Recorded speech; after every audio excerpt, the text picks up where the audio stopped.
Indoor afternoon baseball. That's how you do it in Phoenix in the heat of the summer. Dougie, what's the temperature outside? You know yet? He has no idea. All right, it's hot, and it's not as hot indoors. How about that for official stats? Welcome once again to Chase Field. The Rockies and Diamondbacks getting together for the 12th time. The Rockies have won 6 of the first 11. Charlie Blackmon naturally will lead it off. Taijuan Walker, talented young right-handers on the hill tonight or this afternoon for Arizona. Here is the Southwest batting order for the Rockies this day. Welcome back to the lineup, DJ LeMahieu. He'll be at second base naturally, batting in his customary 2 spot. Then it's Arenado, Reynolds, and Desmond in the middle of the order. Raimel Tapia, Trevor Story, who we were just speaking of, 8 home runs in 11 career games here.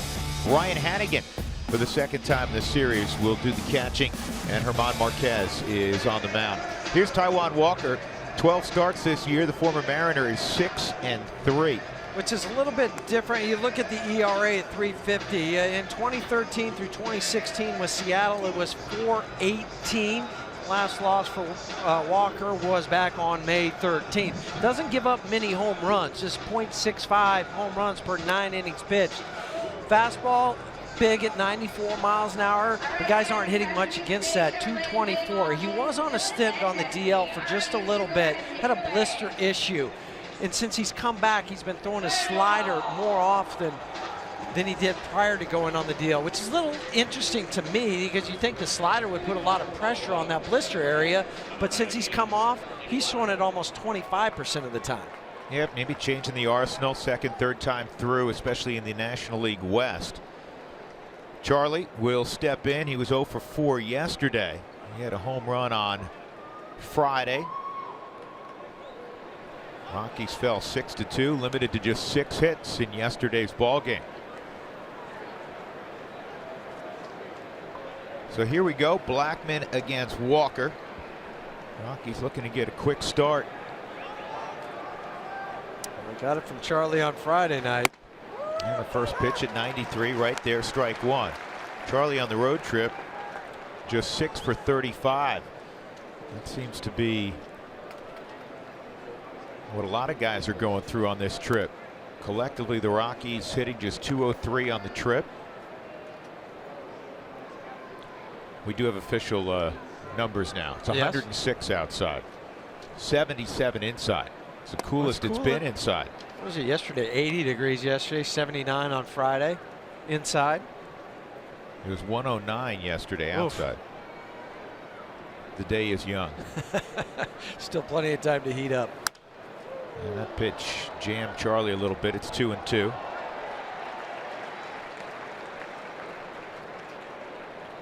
Rockies will open up the homestand with the Cincinnati Reds tomorrow. They'll play 4 against the Reds. It's going to be so nice to get home after this road trip. Well, it seems like it's been a long time. It has been a long time, and a strikeout to begin. But I don't think the Rockies right now care about getting home. They care about winning this baseball game, and then it'll be great to come home. It's been a rough road trip. No way to look at it any other way. Here's the defensive alignment for Arizona. Chris Herrmann's so versatile, he's in left field. Chris Owings is versatile, he's in right field. Gregor Blanco is in center. Ketel Marte is getting the start at shortstop.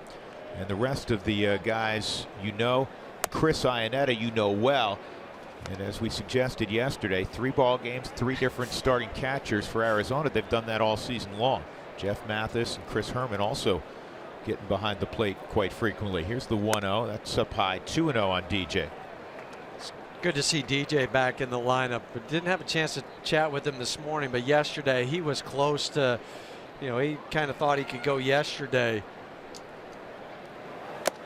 I think Buddy's take on that is that's 2-1.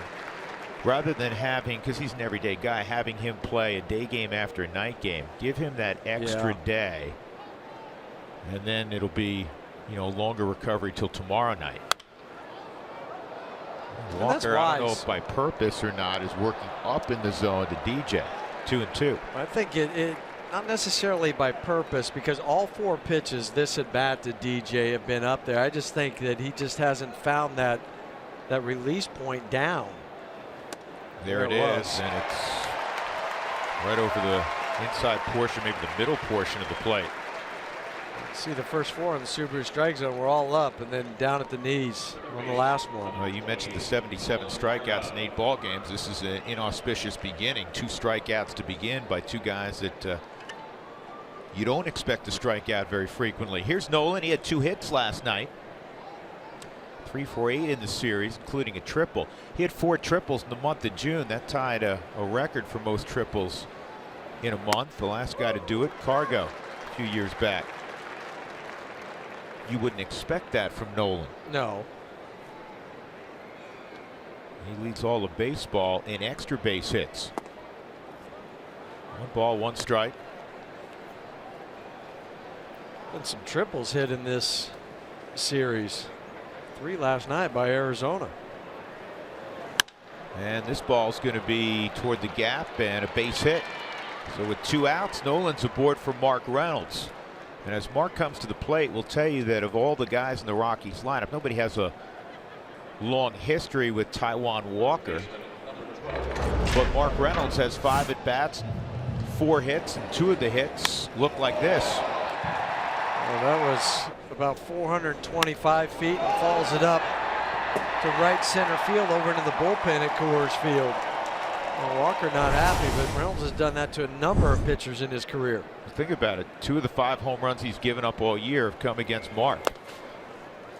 Mark had a rough ball game yesterday at the Golden Sombrero. He struck out 4 times, which was the first time that's occurred to Mark this year.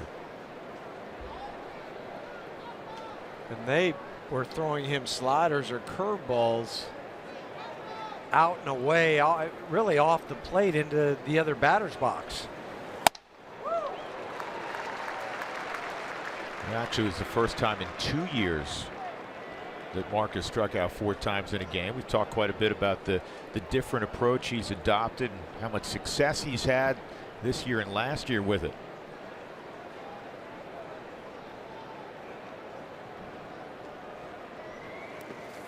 And a dirt ball, and good read by Nolan. He'll move up. You have to do that. You just have to do that at every level. Take advantage. And the great thing about that too, Drew, is you don't have to be a fast guy to do it.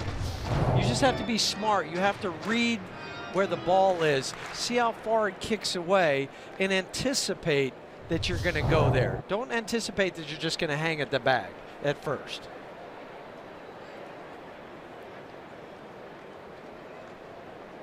Count in the favor of Reynolds, 2-1. And that's a good pitch on the outside corner at 96. That looked like Greinke yesterday. Man, did he ever spot up his fastball. Really everything in his arsenal. He did not miss anywhere in the middle portion of the plate last night. Everything was corner here, corner there. 2-2. And that is a called strike 3 on the outside corner. So Taijuan Walker gives up the base hit to Arenado, but he strikes out the side. It'll be German Marquez's turn when we return to Phoenix.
German Marquez, and Marquez looking for his 6th victory. He's been one of the more successful rookie pitchers in baseball this year. And he's been pretty successful against the Arizona Diamondbacks. 3 starts against them already. He's gone 6 innings in all of those starts.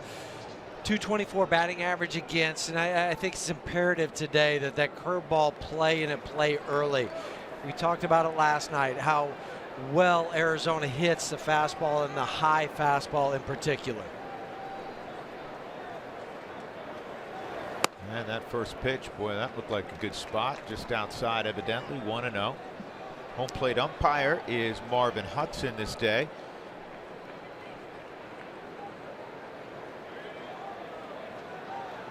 And then Marquez misses way inside, and it's 2-0. German, just 22 years of age. Last start was in San Francisco on Monday. Lasted just 4 innings, 5 runs on 7 hits, 2 strikeouts, 2 walks. That's a fastball right there, 2-1. That's something that he also has to work on, though. In the last 5 games, he's only made it past the 5th inning 1 time. He had a spell in May where he was just outstanding. ERA beneath 2.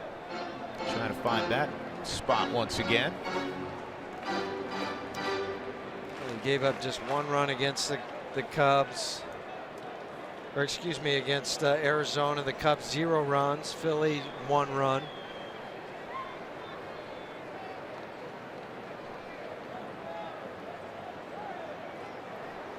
Ryan Hannigan did a great job on Friday night behind the plate.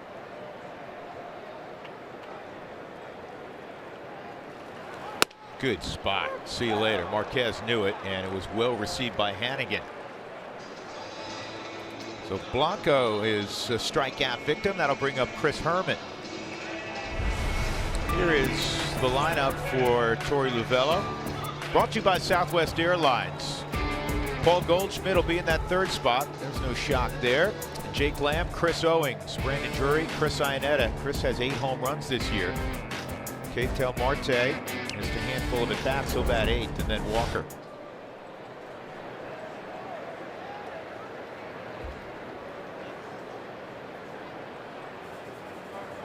Good spot there, and that's a strike. Got to live there in that spot. You have to, and you know, it's not just early in the game, but it's later in the game, the 2nd, the 3rd time through. You can't start to creep up with the fastball. You want to come in and up. Well, Marquez is seeing the Diamondbacks a lot. See, the middle game wasn't too pretty for him. He threw a career high in pitches that game, season high 101. The game he lost with the 5 earned runs. Changeup. Well, you add that to your arsenal. And that was on a swing count, Huey. That was nice to see. And that, I think, goes back to Ryan making that call behind the plate. He knows the value of that. Talking about a guy who throws his fastball close to 70% of the time, and that'll keep guys off of it. And his changeup only 6% of the time, but he's going to back-to-back it now.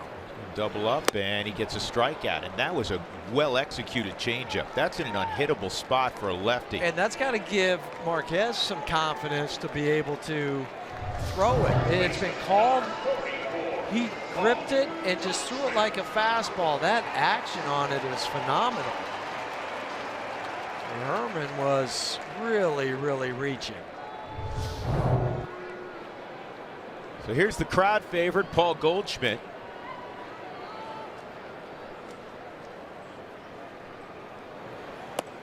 And the curveball's inside.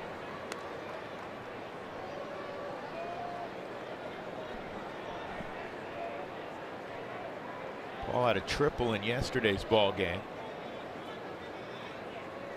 And that slider's a strike. So we've seen the whole arsenal. That's good. In this first inning. You know, one school of thought is, well, don't show all your pitches early. The other one is, hey, let me see which one's working today. Another slider. I mean, that's what Zach Greinke does. That's what he did last night. He threw all of them. They ended up all working, but sometimes you'll only have 2 or 3 pitches that night that are working. But for Zach, he had all 4. And there's 2 factors to classify whether it's working: the movement of it and the location of it. He went change up there, and it's 3-1. And in the case of Greinke last night, if you watched the ball game, both elements were working. He looked like the 2015 version of Zach Greinke. Yeah, the reason they spent all the money to bring Zach here. I thought that may happen. Marquez went way wide with that fastball, and it's a 2-out walk to Goldschmidt. He earns a ton of those. Here's the Rockies defensively as they welcome back the Gold Glover at second base, DJ LeMahieu. He had a little bit of a groin strain on Tuesday and left the ball game. Has not played since. Desmond Blackman and Tapia in the outfield. Rockies uncharacteristically made 2 errors last night. Came in the same inning, and that was a shame because the Rockies on the Story home run had gotten within 3-2 in the 7th. You get out of that inning quickly. Who knows how the game turns out, but it ended up to be a rough inning. The Rockies gave up 3 runs, only 1 of which was an earned run in that 7th. 1-0 on Jake Lamb, second in baseball in RBIs to the guy who's standing at first base. And 3 ahead of Ryan Zimmerman coming into today's game, who had 62 with the Nats.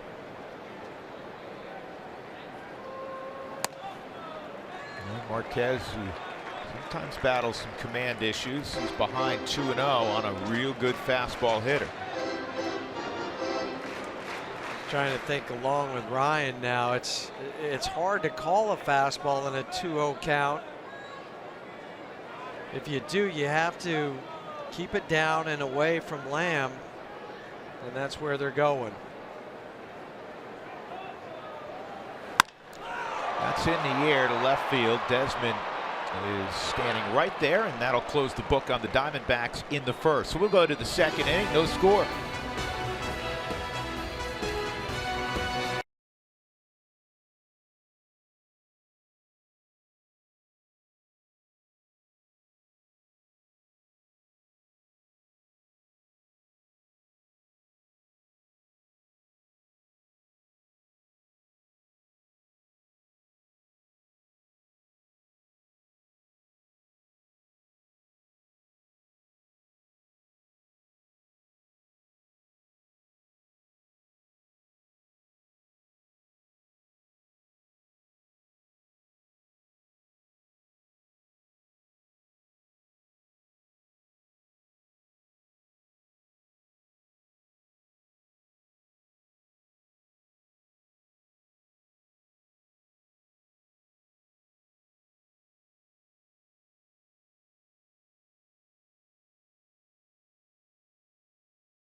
Houston and Jenny Kavnar. I'm Drew Goodman. The Rockies will have Ian Desmond to lead things off, folks. When the Rockies score 7 runs or more, and hopefully today is that day, go to participating Colorado Taco Bell locations the next day. Do it between 4 and 6 to get your Rockies taco special. Liv Moss at Taco Bell.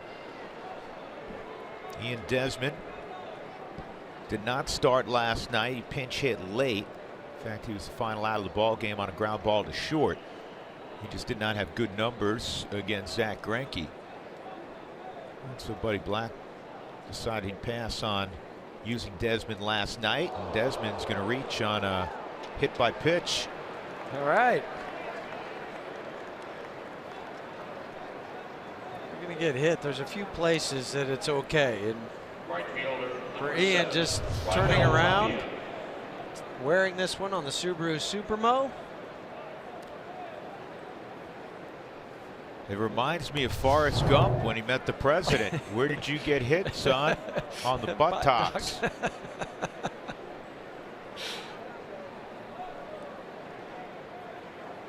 Raimel Tapia.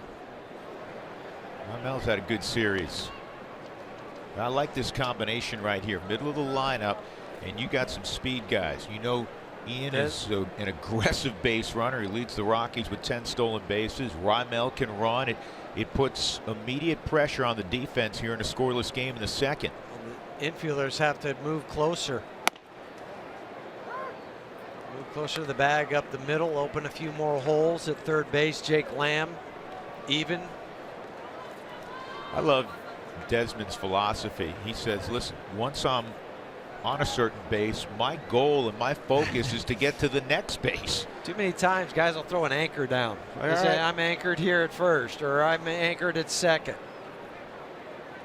Try to get as close to scoring position as I can. Tapia fouls that pitch off, 0-2. And for Desi, you saw the numbers, 10 out of 14. You always point this out, Hugh. You were a good base stealer, and you stole better than 75% success rate, and that's a demarcation. But I believe twice this year, Desi's actually had the bag stolen and had that old pop off and got tagged. Yeah. Kind of after the fact. So he really should be 12 of 14, right? Which is great. Yeah, both of those were at second base where he hit it and then popped up, and they keep applying the tag, and then you have to go to the video review. And but he's smart. He knows when to go. He's got a good feel for base stealing.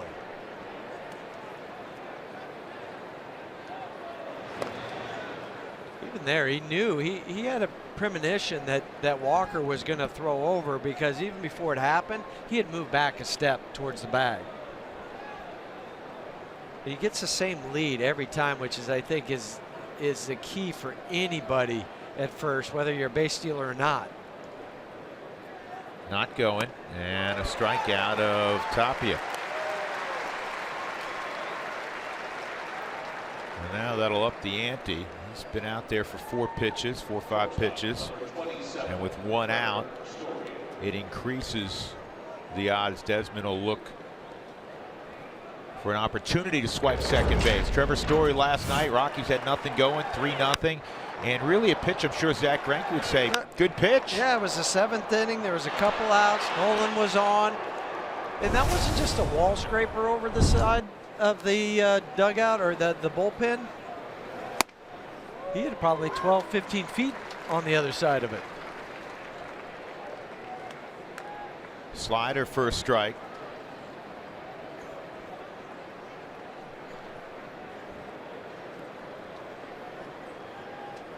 Walker has already struck out 4. All 4 outs.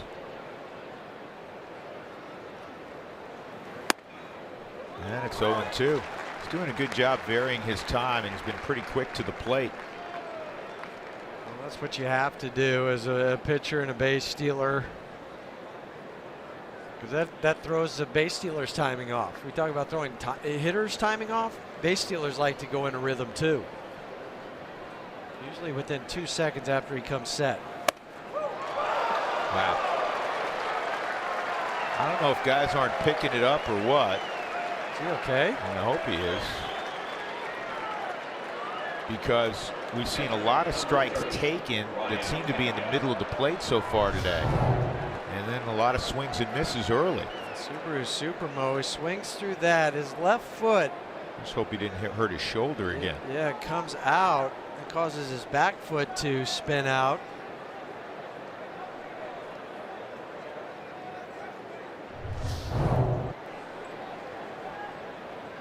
So Ryan Hannigan with 2 outs. And this will be an easy play. Well, the Rockies got Desmond on to begin the inning, and nothing else occurred. No score, middle of 2.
Arizona, and we are scoreless. Charlie Blackmon hoping to make it to the All-Star game again this year. Coming up at 5 o'clock Mountain Time, that's when we'll find out the All-Star selections. But Charlie should be a shoo-in. That's because he had the second most votes in the National League. That's pretty impressive for a guy from Colorado. Colorado, the only team playing in the Mountain Time Zone. Nolan Arenado, he took over the lead from Chris Bryant at third base, and Greg Holland should be voted in by the managers and the players. Other All-Star possibilities, LeMahieu and Reynolds. But back to Charlie Blackmon, he's already made one All-Star appearance. That happened in 2014. So I asked him about the possibility of going to Miami for All-Star appearance number 2. The first time I went, I tried to do everything to the fullest, and it was a lot of fun, but it takes a lot out of you, to always be like on, like you're high energy, you're always meeting new people, doing interviews, lunches and playing the game, all that really takes it out of you. And I think I might have overdid it the first time. That sounds like Charlie. He said if he gets to go this year, he's just going to really soak up the game and getting a chance to play with other greats around Major League Baseball. It's also cool. He really recognized that fans were voting for him. Whether it's his play on the field, which it sure shows that he should be in the All-Star game, having 17 home runs out of the leadoff spot with 57 RBIs. But he also has an appearance. We know that. We see Charlie's beard. Fans recognize that. But he said, bottom line, fans are starting to recognize Colorado. They're starting to recognize the Rockies, and that hasn't always been the case, and he hopes that Nolan gets to go with him, and of course Greg Holland too. So it should be fun to see if a couple of Rockies can't get in later today, guys. I think those three, Jenny, are a foregone conclusion. They deserve to be there. There's a couple others that deserve to be there. We'll see how that shakes out with DJ LeMahieu and certainly Mark Reynolds. And the reason I mentioned DJ also, DJ's hitting over 300. He plays extraordinary defense. And it's not just the fan vote, it's the players who vote as well. And those two are going to score high marks. DJ always scores high marks with his brethren inside the game. And you know how meaningful that is when your peers think highly of you. Well, and those votes were taken about 10 days ago. Good pitch. Great pitch. And a great block by Hannigan, and he'll complete the play at first. Third strikeout for Marquez. More on the All-Star game and the voting in a moment, but we have to tell you that the Coors Light Cold Hard Facts are brought to you by Clean, Crisp Coors Light. Tonight's the All-Star Game Selection Show on ESPN. The Rockies have had one All-Star 8 times. They've had 2 on 9 occasions, and 7 times they've had 3. This year, I'm sure, will be the 8th time, and maybe more. Rockies in 2013, both Cargo and Chulo started. The neat thing, as this ball is popped up by Brandon Drury, the neat thing, Tapia makes the grab, is that Blackmon in 14 came off the bench. He was a reserve. This year, be shocked if he's not the starter, because he was sitting second among all players in the National League with the votes. And Jenny pointed out, not only is he a great player, and the Rockies deservedly getting national attention, but Charlie has that distinct look now for several years. Well, and how neat is it too that I think he hits leadoff too in the ball game, and so you get your Rocky guy out there immediately. Because I remember a few years back when Ubaldo started the All-Star game, and how cool that was. Yeah. I think both of these clubs naturally are going to be well represented, and they should. They're 2 of the 5 best clubs in all of baseball. Chris Iannetta with 2 outs and nobody on. And that pitch is on the inside corner for a strike. Well, they have, D-backs, Goldschmidt's got to be a lock. Jake Lamb, he's having a wonderful year. Robbie Ray, Zach Greinke. Well, Greinke definitely will be there. Ray has a pretty good chance of being there. And let's not forget Fernando Rodney. Right. He's got 21 saves. He didn't give up a hit in the month of June, and Rodney is second. As you look at Goldschmidt, second in saves to the guy who pitches the 9th inning for the Rockies, Greg Holland. Throw in the Dodgers that they're going to have. It's just going to be a You have National League West. You have 3 closers out of the NL West, or you ought to. 1-2. Good curveball. Boy, Marquez with a lot of depth on that curveball. He has struck out 4. And we move on to the third. Both Walker and Marquez on their game.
Sports is brought to you by Subaru. Love, it's what makes a Subaru a Subaru.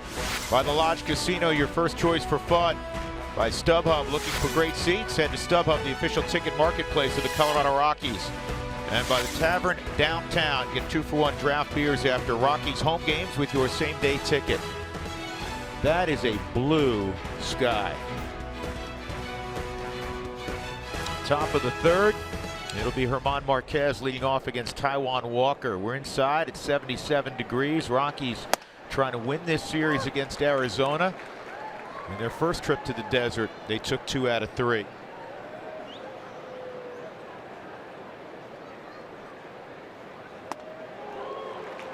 Walker has struck out 5 in his first 2 innings. Marquez has struck out 4. Rockies so far this year, though, they have 6 wins again and 11 encounters with the Diamondbacks. Have hit just 242 against Arizona. Against everybody else, they've hit 271. With runners in scoring position, they've hit just 185 against Arizona. And you can see on this graphic, they've hit 325 against everybody else. It shouldn't be a huge surprise. Arizona has the second best starter ERA, that's strike 3, in the National League. Their pen has been outstanding. They're second in strikeouts among starting pitchers in the National League. The opposition is hitting just 238. That's the 3rd best mark in the National League. They have done a 180 on the hill from a year ago. So it's not just the Rockies not hitting against Arizona. Their overall ERA is 3.39. Their previous best before the All-Star break was 3.81, so almost a half a run less per game, and that came back in 2013. Last year they weren't good on the hill. The year before they were flat awful on the hill. But to the Rockies' credit, they've found their way to 6 victories. They've hit some timely home runs. Some extra base hits when they needed it. They're going to have to recalibrate their game plan here the second time through against Walker. He struck out 6 the first time through, and now Charlie is behind 0-2. And Charlie hits this ball hard to center field, but it's right at Gregor Blanco. By recalibrating, Drew, you're meaning you got to get that ball down in the zone. You can't keep chasing that one up by the letters.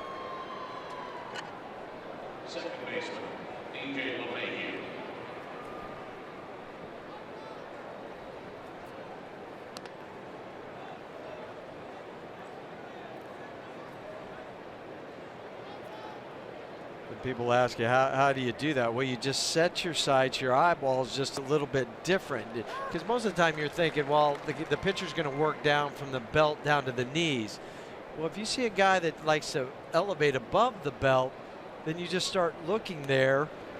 And then that way it seems like, okay, it's higher than my strike zone is. Plus, it's easier to get on playing with the baseball when it's down.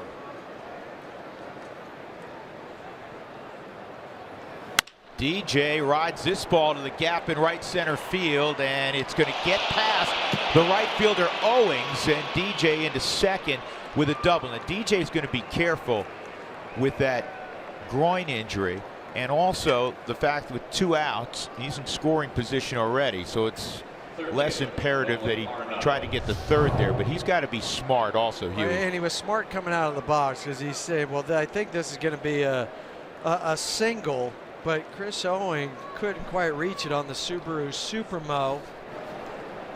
DJ out of the box. Watch how gingerly he runs, knowing that it's just going to be a single, and then when it gets by Owings for the air, he just trots into second. And you can also see his right leg, how heavily wrapped it is underneath his pant leg. Yeah, that was a trot, and you'd see that. I don't know if he's favoring or if it's because he's got the heavy wrap on it, which, as Jeff pointed out, you can visually see. I think it's both. So it's a base hit and an error on Owings. See if Nolan can drive in the first run of the ball game. High fly ball to center field, but it's playable out there for Blanco.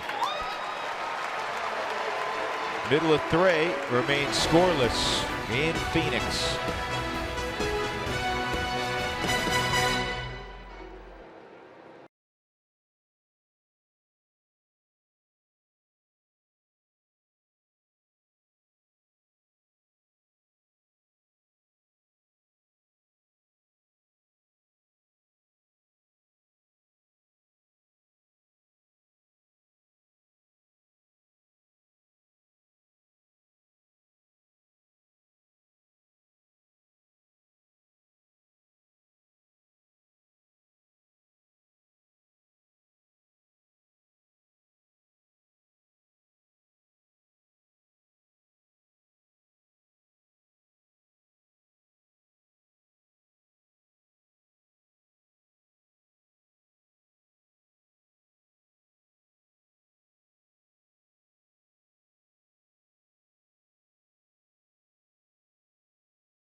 At @RootSports_RM to cast your vote. We'll show you the results during our post-game show.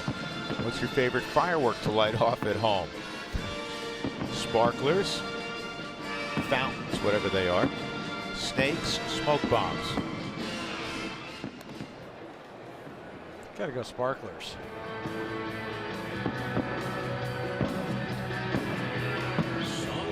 Yeah, I'll go sparklers. Okay. High fly ball, deep right field, and it is caught at the wall. That was hit just as high as it was far. Tapia is going back, thinking he might have to jump at the wall to make this play. Gets back there in plenty of time and gives himself some room in case he has to leap, but he doesn't, and a big sigh of relief from Herman.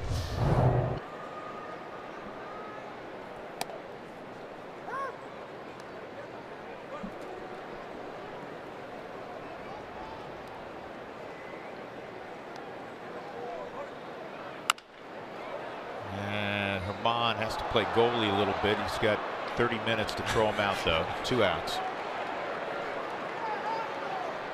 That wasn't even a courtesy jog to first base. And you know what, managers, if you're wondering, managers have no problem with that. That's what I mean. It's okay. They don't want to see their their pitcher, you know, trying to run up the line at 3-9. There's 2 spots, and you know this, Huey. Manager wants his pitcher to focus 100% on pitching. If he does something offensively, great. Hopefully get a bunt down if he's called to do that. Otherwise, it's all about pitching. And the catcher, if he goes 0 for 4 with 4 punch outs, but he handles his pitcher, job well done. It's okay. They'll take that any day of the week. If you got a catcher like Buster Posey, well, you're lucky. You're fortunate, and that's great. But job number 1 is to be a great receiver. Good effort by LeMahieu, and that'll be a base hit for Blanco. The first of the ball game for Arizona. Comes with 2 outs here in the 3rd. Blanco is 6 for his last 12 after being 0 for 17. And this dirt and grass here, it is so fast. The grass is awful right now. So close on the Subaru Supermo, goes underneath his glove, and then you wonder, did he have that same first step quickness with the leg? Probably not. But this field's just in horrible, horrible shape. And it's not a fault. Listen, it's not a fault of the ground. I'm not knocking the ground crew. I'm just pointing out that it's impossible to have a good field when you have to open the dome when it's 107 or 110, 120 outside. And consistently like that. But every year we say the same thing when we come down here in late June, July, August. Well, at the amateur level, the kids don't play a ton of baseball this time of year. It's more winter and spring and fall.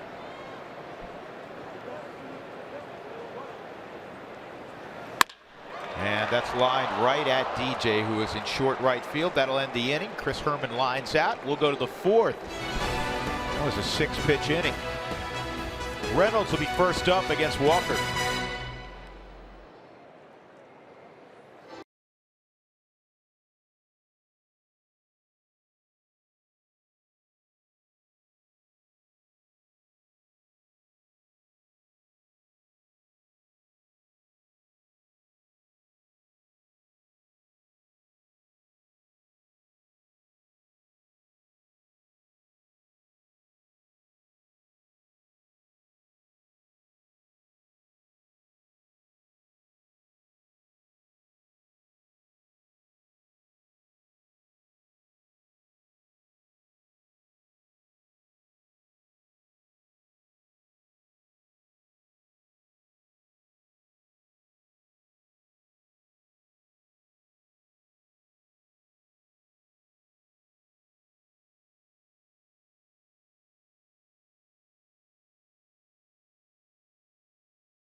League fans, they may not be as up to speed on some of the American League top players. Mookie Betts a top 5 player in baseball for me. And he also hits leadoff for Boston. Yeah, 52 times he's led off. Every once in a while, 26 times they'll bat him in the 3 spot. He's tremendous. He hits for power. He hits for average. He's an unbelievable right fielder. He runs exceptionally well. Reynolds fouls this off. Mookie Betts, the nephew of a former Rocky and old friend of ours, Terry Shumpert. 10 total bases today. 1-1 on Mark. Struck out looking on a fastball up in the zone away, his first time up. Rockies hit a couple of balls hard in that 3rd inning. 1-2. Blackman lined out. DJ hit that ball that was scorched to right center, single and an error. And Nolan hit the ball in the barrel, just got underneath it, so better swings in that 3rd. And this ball's clubbed to deep right center field. Ball didn't go anywhere though. Didn't you think off the bat that was hit better? Yeah, it was going to short hop the wall is what I thought. Chris Owings playing pretty deep out in right field. He made that easily. Hey, Rockies baseball is always live with the MLB.com and Bat mobile app. Stay connected all season with radio, broadcast, video highlights, stats, news, and more. So here's Ian Desmond.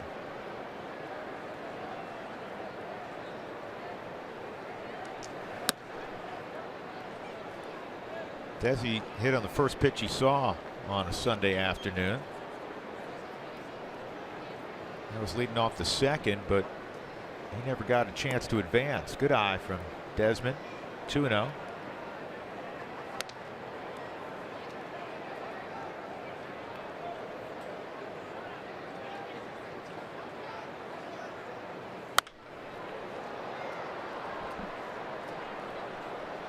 Walker, big, broad-shouldered kid. Oh, isn't he? 6'4", 235, just 24 years of age. For 3 straight years, Huey, in the Seattle chain, he was their #1 prospect. And again, if you have forgotten, the reason he's a Diamondback, that's downstairs, 3-1. They sent Gene Segura to Seattle. Segura had the phenomenal year with Arizona last year. He's having a terrific season with Seattle now. So, I mean, that's good for good. And Mitch Haniger. And Mitch Haniger, that's right. That's inside. So, with 1 out, Desmond reaches. And see if Raimel Tapia can make an adjustment. His 2nd time against Walker. He struck out on a breaking ball. Right fielder, Raimel Tapia. See some action early in this at bat for Top and Desi at first. Chris Iannetta behind the plate, a mere 2 for 15, throwing would-be base stealers out. Never got your take on the former Diamondback Miguel Montero, who was very critical publicly after a ball game in which there were 7 stolen bases against Jake Arrieta. This ball grounded to 2nd, and it's bobbled, and look at that. The Rockies catch a break. Brandon Drury on what, at the very least, is going to be a situation where he gets a force with Tapia's speed. I don't know if he's going to get a double play, but he just butchered that. And now the Rockies have 2 on with 1 out and Story coming up. I think he was thinking, well, I can come and catch this ball and then tag the runner instead of staying back and then flipping easily to second base. He just did an awful job trying to catch this on the Subaru Supermo. Comes up and hits him in the heel, and then he knees it to the infield. 5th error of the season for Brandon, 54th for the D-backs, who came in at a .983 fielding percentage, 10th in the National League. But to go back to your point from a moment ago, the question, you cannot publicly do that to one of your teammates. No, you can't. And listen, with Theo Epstein, he didn't mince words either. He said, that is a perfect example of being a bad teammate. Yes. We're not going to have it, and they released him. I mean, so fast. Miguel, and it was the right thing to do. Yeah, Miguel was 0 for 31 trying to catch base stealers. But it is a combination. You just can't do what he did. And I've always been very fond of Montero. I know you have also. You know, he's a guy that's, you know, a very friendly guy. He's very forthcoming with the media. but you can't do what he did. Well, and Arrieta's 1.5 to 1.7 to the plate. So in theory, it was on Jake a lot. Back up the middle with eyes. Desmond around third. He'll come home, and the Rockies will take a 1-0 lead. Trevor Story wasn't a home run, but it'll be just as nice in the scorebook, giving the Rockies a lead here in the fourth. Think back to his first at bat when he fell down after swinging. Might have been a little embarrassed by that swing, but this time coming through, hits it off the end of the bat, wasn't hit hard. You take advantage of the air as a slider, stays on it, hits it back up the middle, and driving in the Ian Desmond after the boot by Brandon Drury. It's a 6-game hitting streak for Story. Mike Butcher coming out, and Huey, forgive me for stating the obvious, but Arizona has now committed 2 errors in the ballgame. When a team does that at this level in particular, as we say, you got to take advantage. And the Rockies did right there with the base hit up the middle, because for Drury, that's a pretty easy play for the second baseman. Yep. You catch it, either if you backhand it or you get throw it out. You're going to get an out, but at least give yourself that first out. And the other thing is you have a guy on the hill who's throwing the ball well, and Walker. And I guarantee that's why Mike Butcher went out there. He went out there to just remind him, you're throwing the ball great, okay, but you haven't been helped by the defense. But now it's up to the Rockies to go ahead and keep their foot on the gas, because when the Rockies score first, they're 37-10. Big at bat here for Hannigan. 1 out. We saw him have a huge RBI on Friday night. This is where that 8-hole is so tricky. Traffic with 1 out. And you have the pitcher hitting behind you, and Walker's whole focus, he knows, man, if I can get Hannigan, it really makes my mission to limit the damage that much easier. Well, Marquez has thrown out a couple hits and driven in 4. Well, you see in the background right now with the coach putting his hand on top of his head. What he's telling is that the outfielders, if it's a base hit, throw it to the cutoff man at second. Don't try to throw it all the way home. You're not going to get Tapia. You're not going to get Tapia. That's what that sign was. This is a double play ball. 6-4-3 on the turn. The Rockies get a Trevor Story base hit. They take advantage of an error, and they have a 1-0 lead, middle of 4 in the desert.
played, we now head to the bottom of the fourth. Chad Bettis has been an inspiration all season long for the Rockies as he has overcome cancer, and now it's time to get back on the mound. Let's check in with our UC Health Rocky routine. Here's Chad's routine. He threw that bullpen yesterday. Another 55 pitch session scheduled for July 4th. That could include some live batting practice. Then he's going to be evaluated by trainers, and guess what? He will be going out on a rehab assignment after that. So hopefully that's during All-Star break or right post All-Star break, which was the timetable Chad expected. So now Chad's come back from cancer becoming a reality.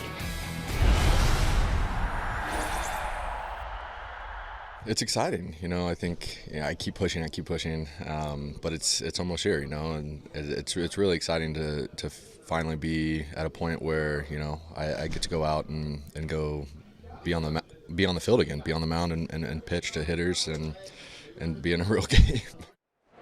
His manager, Bud Black, today was talking about different milestones with Chad Bettis. You know, the last time they were in Arizona, that's the first time they got to see Chad since he had been going through his chemotherapy. Then, of course, Chad rejoined the team, and now in Arizona, we're learning that he is getting very close to pitching in live action in a rehab assignment. So, again, emotions are high. I know for Chad, they're high, but again, just all that fight, all that hard work, as he said, he keeps pushing. He can see that finish line of rejoining the team, and we're so excited for him to get there. And Jenny, don't you just get this great feeling when you talk to him because you realize how happy and excited he is about progressing? Oh, it's awesome. He grins from ear to ear. And we know he's been through so much, you know, the birth of his daughter, having gone through chemotherapy, having the support of his teammates. And I think just watching this team from afar, Chad missed just being a teammate. And now that he's been back, you guys have seen it, he's been able to have so many conversations with these young pitchers, help them continue to mature. But enough's enough. He's ready to actually pitch and have a box score that shows he's helping this team. Yeah, it's exciting stuff. We can't wait to see it. Goldschmidt, where is that? And Marquez did not want to show up. Well, Marvin Hudson, but that's a strike. Look at the man. Subaru strike zone. It's right there. That should be strike 3. Nice job by Hannigan. He just looked off toward the Rockies dugout in disgust. And now you end up walking now you the walk leadoff him. man. That's a shame. He It made a is. great pitch. And he tried to overthrow that one. He said, well, I got to throw a better one. Because it's 3-2. Third baseman, Or look at the 2-2 pitch. It was not called a strike. One's resume should mean Yeah. nothing. No, but it does. It factors in.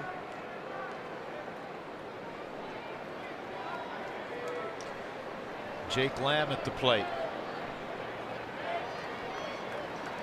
2 walks and a base hit. That's all that's been allowed by Marquez.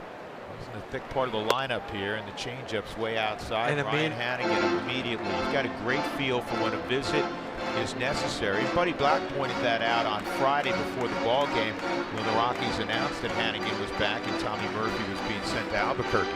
And he pulled up the mask. He wasn't hiding anything. He wasn't putting a glove over the mask and trying to look or say anything different. He was telling them, okay, those 2 pitches, forget about them. Move forward, finish your pitch, finish it out front.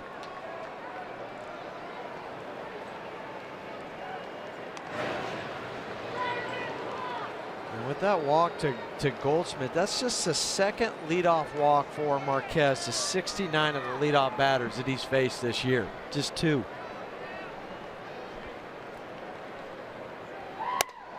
And that's in there for a strike.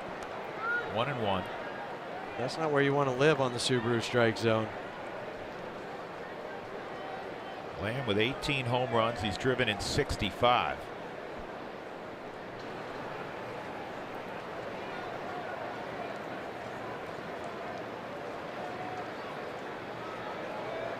He had 29 home runs, drove in 91 last year, so this didn't come out of nowhere. 2 balls and a strike. As you said, you don't want to live up in the zone with Jake Lamb for obvious reasons. And the second part of it is you want to see if you can induce a ground ball here.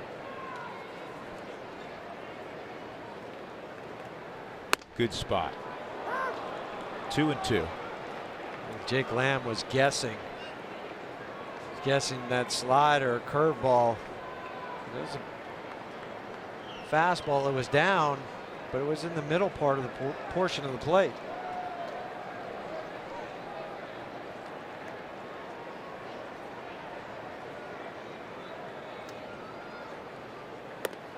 And now it's full on Lamb, and you may get movement from Goldschmidt. I think you will. Paul Goldschmidt is 13 of 17 stealing bases.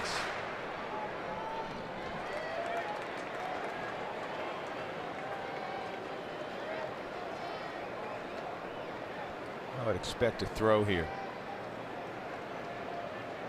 Nope, no movement, and swung on and missed. That had some cut on it.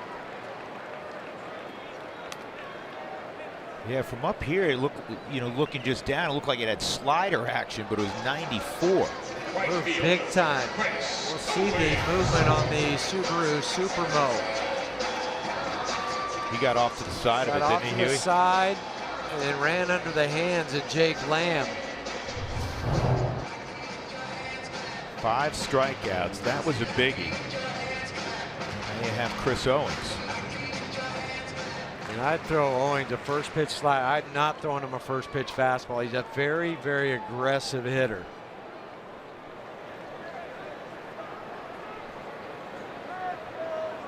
Maybe even a curveball.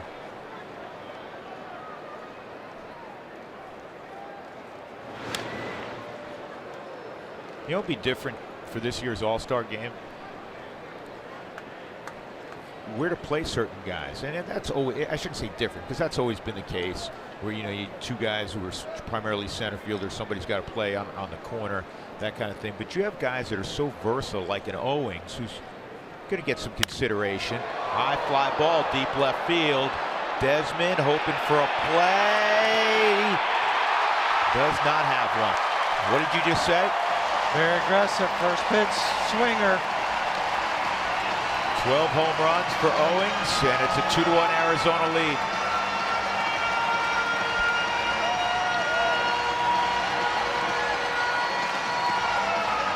'49th RBI for Chris. We've seen it. We've seen it from Chris. And I said, throw him a slider, but not there. And he didn't miss it. As he's trying to go back and just can't get up, and it's too far along. And his 49 RBIs matches Owens' career high, which he had last year. With still 75, 80 games to play.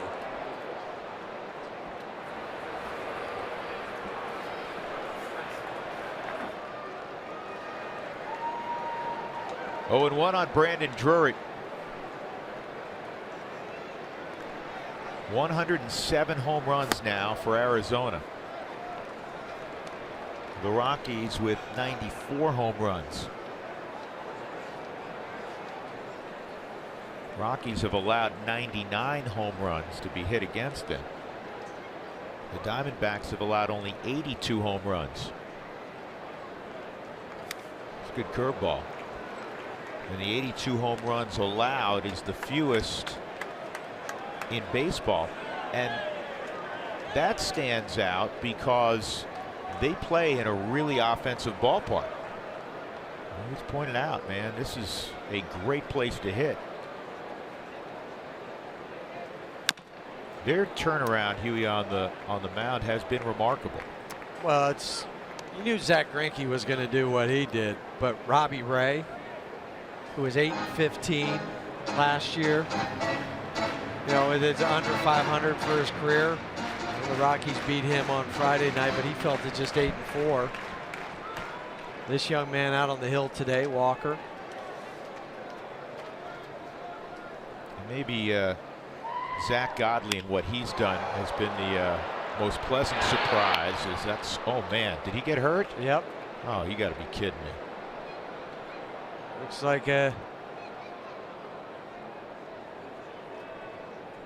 don't know if it was a knee or a groin, but he came up hobbling immediately. Scotty Garrett's trotting out right now. Buddy will make his way. Are you kidding me?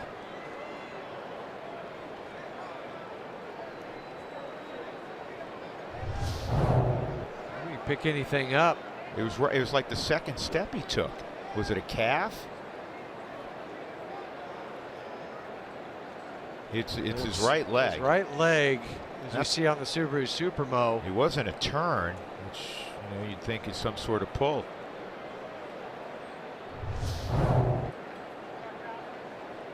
He's kind of moving his ankle, it seems. And anytime somebody will like put their toe into the ground and do it that way, you're trying to loosen your ankle up.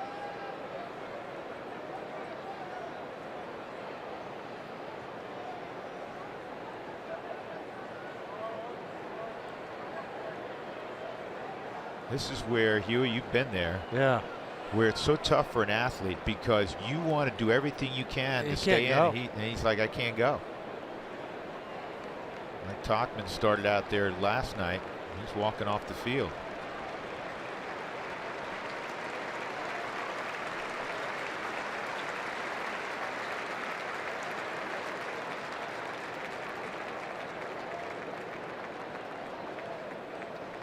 Right now, the Rockies have two outfielders on the DL, Carlos Gonzalez and Gerardo Parra. The Rockies will get Cargo back tomorrow. And Parra is going to go out on a rehab sometime this week. Talking to him today. The Rockies were flush with outfielders in spring training and coming out. And now you're down a couple.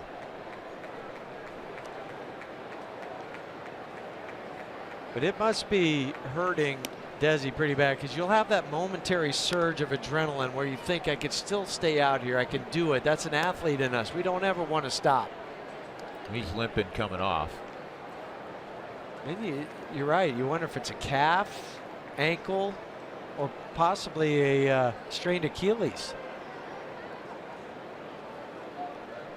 Defensive change for Colorado. Now in left field, number 3, Mike Tauchman.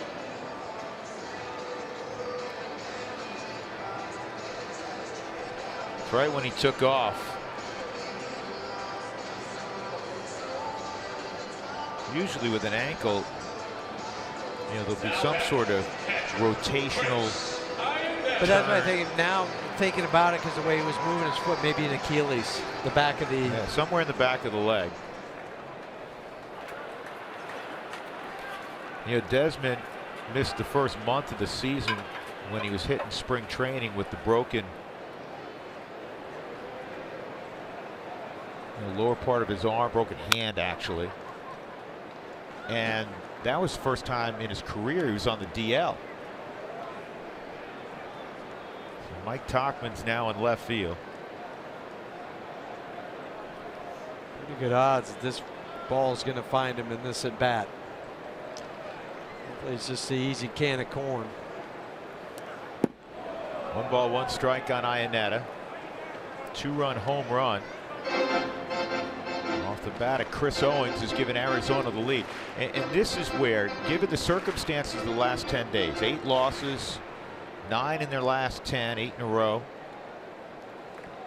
And now you see Desmond go down. You can't feel sorry for yourself. No. And it's where one of your leaders, and it's not a verbiage thing, somebody's got to step up on the field to play and produce and help carry the Rockies to a victory. Say, I've got your back, boys. Let's go ahead and hop on mine, and we'll get this W. Together, we will do that. And sometimes it is verbal, though, where guys will say, hey, boys, we still got some outs to go. This ball's a hanging deuce. If it's fair, it's gone. It is a foul ball. That's the thing about Chris, and you remember back to when he was a Rocky. He's not going to hit for a high average, but boy, is he strong. 14 out of his last 15 hits have all been extra base hits. Got 8 home runs on the year.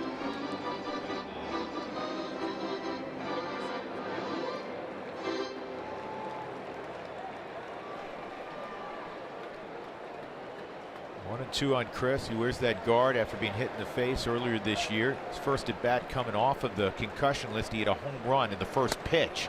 Good fastball at 97. In the inning, a 2-run home run by Chris Owings, and the Rockies also lose Ian Desmond.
West Airlines, yes to low fares with nothing to hide. That's transparency.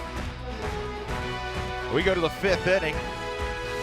The Rockies trailing 2-1. Rubber game here in Phoenix. It'll be Marquez and then the top of the order against Taijuan Walker.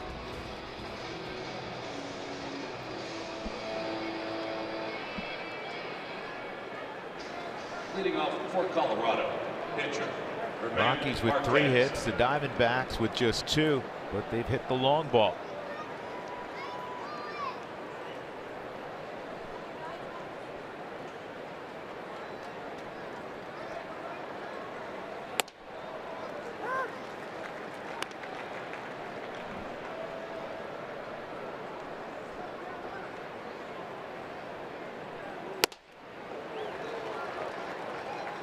And on the follow through, Chris Iannetta may have gotten hit by the swing of Marquez.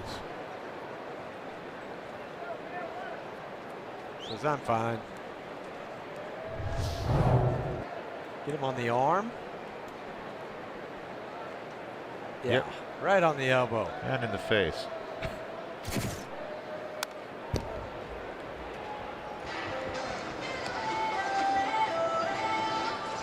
I said high fastball. Remember he pulled that high fastball, that base hit, couple RBIs earlier this year. Chris thought he had strike 3.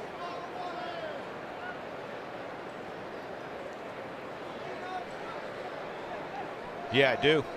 He's thrown out a couple big hits this year. Outside.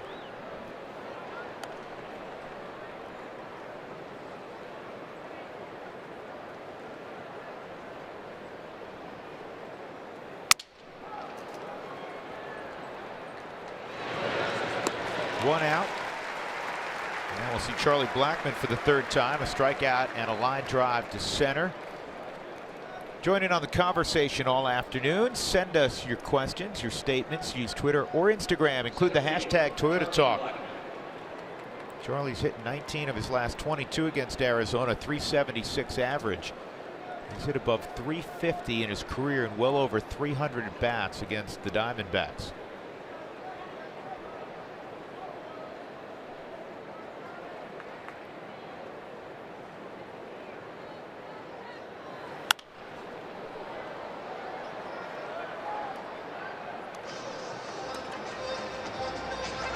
Charlie and Raimel Tapia home runs on Friday night for the Rockies. And yesterday, Story a 2-run home run.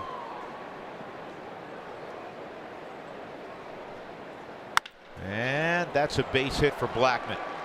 Good piece of hitting by Chuck. Stayed back on the curveball from Walker and rips it into right.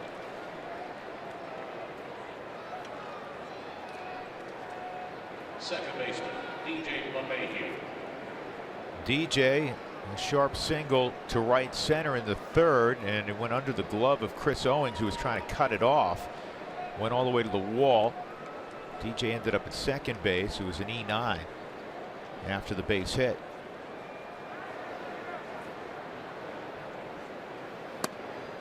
Well, this is one of the many months that DJ swings the bat well historically. .315 in his career in July.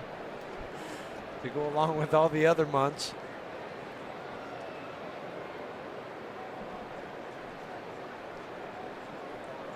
Say he doesn't look good. He's looked good swinging that bat. I know you're referencing the person on Twitter to how DJ ran. Some of that's the heavy wrap. And the other part of it, again, Jeff, you can speak to this. Guess what? The last time that players feel 100% is when they report on February 15th. After that, it's all downhill. And guys want to be out there too. You know, if you're winning games, sometimes you'll take that extra day. But when you're losing, you want to be the guy to come back and kind of will your team to victory. Be part of the solution. First rough patch for the Rockies. They're trying to work their way through it. 1-2 on DJ. And a base hit for LeMahieu. Charlie will stop at second. That's why he's back in the lineup. That's why he's in the lineup. Even at, you know, 75%, 80%, we always guess on percentages, but whatever it is, you want DJ LeMahieu out there. And again, taking the ball the opposite way, one of the leaders in all of baseball doing that. Another single, patented DJ LeMahieu swing.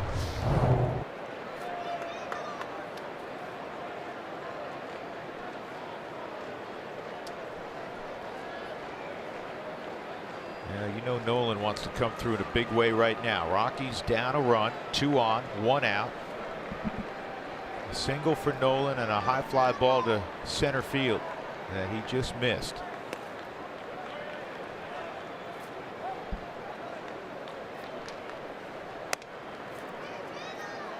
Nolan 2 for 7 with a couple RBIs in his matchups with Walker. And if he does hit one in the gap, he's got to be cognizant of DJ in front of him running. Okay, meaning that if that ball's hit there, don't run him off. Up the middle, base hit. Charlie around third, and he'll score the equalizer. Nolan comes through. 2-2 ball game. Keep the line moving.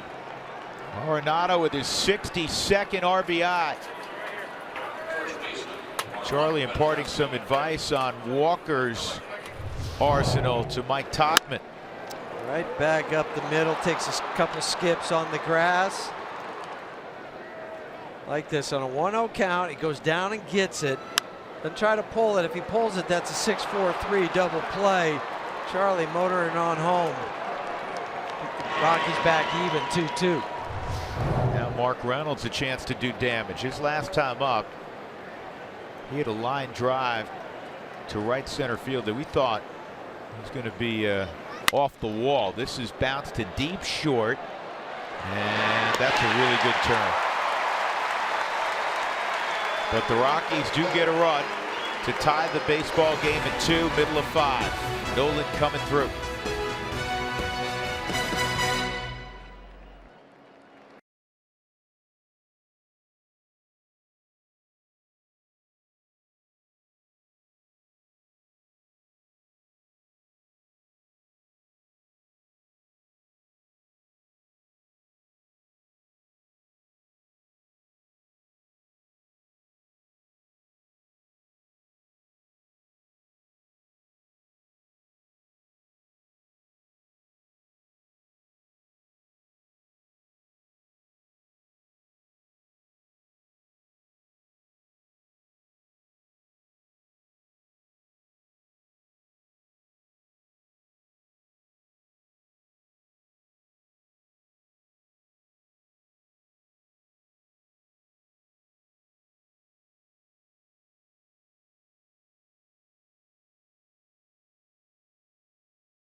the series victory over the Diamondbacks. All tied up at 2 as we go to the bottom of the 5th, and as we wait for the Big League All-Star votes to be revealed this evening, we can reveal the Futures game. Time now for our all-copy news and notes. The Futures game will be on Sunday, July 9th at Marlins Park. It's the unofficial start to All-Star Week. And it's great to see 2 Rockies prospects, and Ryan McMahon and Brendan Rodgers will both be representing the purple there. They've both had promotions this year and great combined numbers. We'll start with Ryan McMahon at Hartford and now Albuquerque, hitting .361, and he is tearing the cover off the ball at Albuquerque, hitting .413, 7 home runs and 28 ribbies. Oh, and by the way, you guys, he went 2 for 5 the other night and his batting average dropped. That's how good he's playing baseball right now. Good to see both those guys in, and hopefully they can have a nice showcase there. All right, Jenny, Ketel Marte with a leadoff single in front of Taijuan Walker here in the bottom of the 5th inning.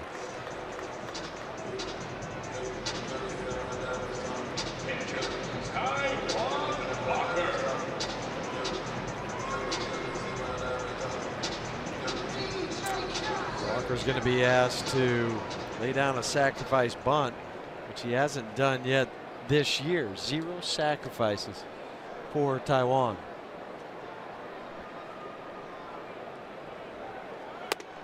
Runner going, throw to second. Didn't get him. Trevor wants him to check.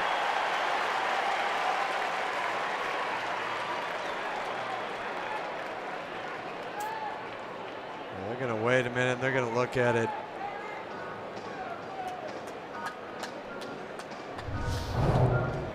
The high throw, easy for Ryan to make this delivery to second. They're going to look at it. Yeah, and then Trevor applying the tag.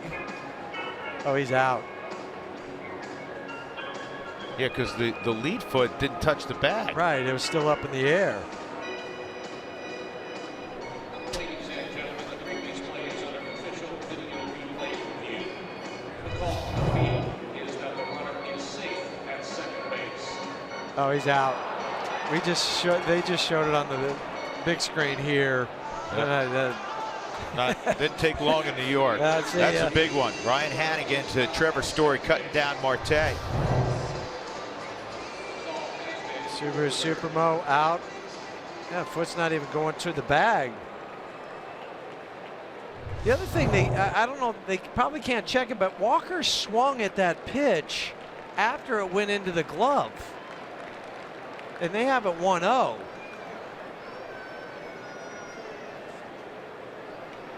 See if we can catch a replay of that. Hopefully it doesn't matter, but every pitch matters. Right. So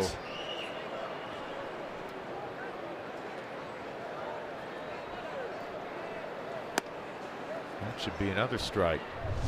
He offers the bunt, but watch this. He pulls it back, and then he swings. That's the old, you know what? That's the thing we saw in the minor leagues. Right, in Hartford with, I think it was Josh Fuentes, wasn't it? It was. It was Josh Fuentes, Nolan's cousin.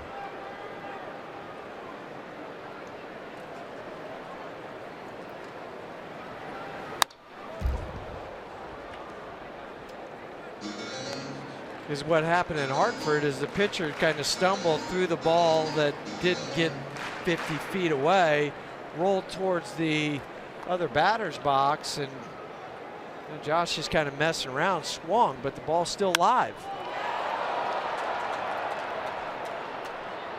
Well, it doesn't matter now, as there's 2 outs.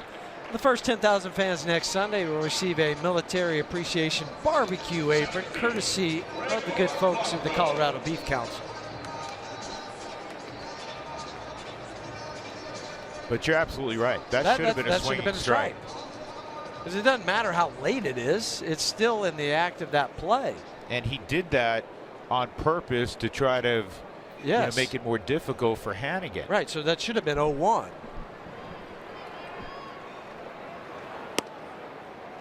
Curveball on. Blanco is south of the knees. Ball 1. Blanco is 1 for 2, a single in the 3rd. 2-2 game, bottom of 5. Marquez has pitched well. And Walker has also. That's well located. But even with that home run that he gave up to Chris Owings and scoring Paul Goldschmidt, but remember Goldschmidt should have been struck out on the 2-2 pitch that he walked him. And then you're talking about, you don't know how the sequence will go, but a solo home run at the worst.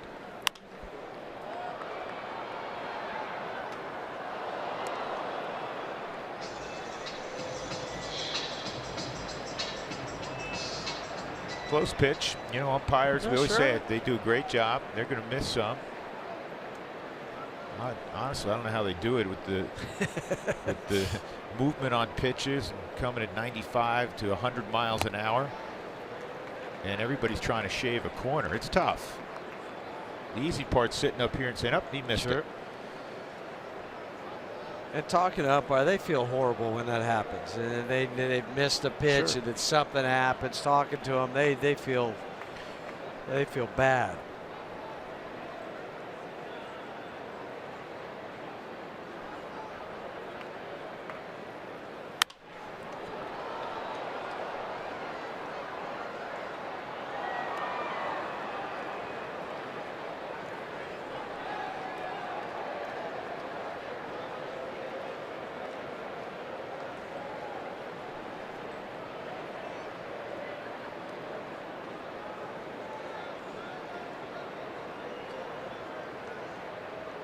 Two balls, two strikes on Blanco. It's outside, 3-2. Diamondbacks since May the 15th have a record of 30-13. The only team better in Major League Baseball, the Dodgers. Dodgers 33-12 over that same period of time. Hey, the good news though right now, Dodgers aren't winning. They're losing 4-0 in the third. Seems so many times we look at the scoreboard now and they're up early, yeah, by a large margin. Mike Tauchman in left, and that'll end the inning. So good job by Hannigan cutting down Marte. We'll go to the sixth. Tauchman will lead it off.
Sedona, Arizona, the hometown of Jeff Hewson. A little cooler up there, isn't it? Yeah, it's usually about 10 to 15 degrees cooler than it is in the valley.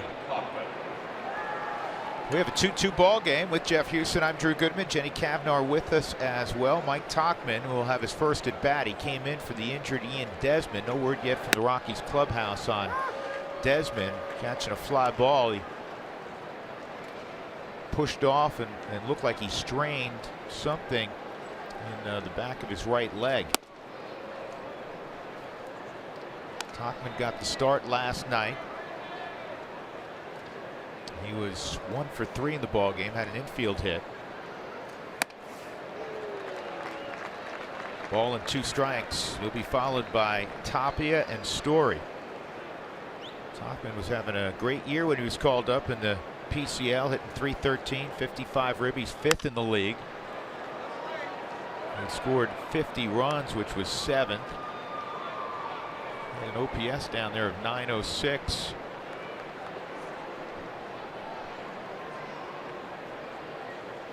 And that was a hard smash that Walker somehow came up with. Well, I'm not sure he did, or it's just a great play by the glove, because where he finished, the glove was right there, the ball hit it. Reminds me of Chatwood last night. Oh, he did kind of put it down there, but it skipped off the dirt. Like Chatwood last night with the ball off the bat of Zach Greinke. Here's Tapia. He reached on an error by the second baseman Drury. And the Rockies took advantage when Story had a base hit to drive in a run.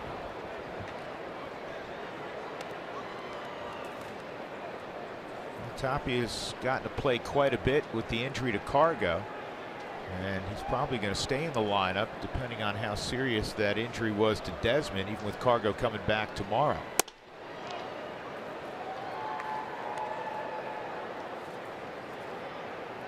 After the slow start, 0 for 15 to start the year, he certainly picked it up.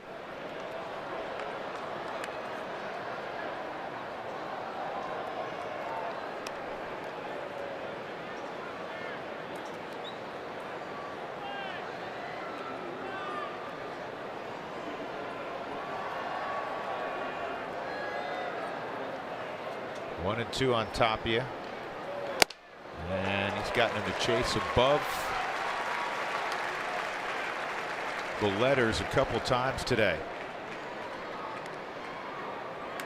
That's the 7th strikeout for Walker. 2 outs. That'll bring up Story. Story a strikeout, and that RBI single we were describing up the middle in the 4th.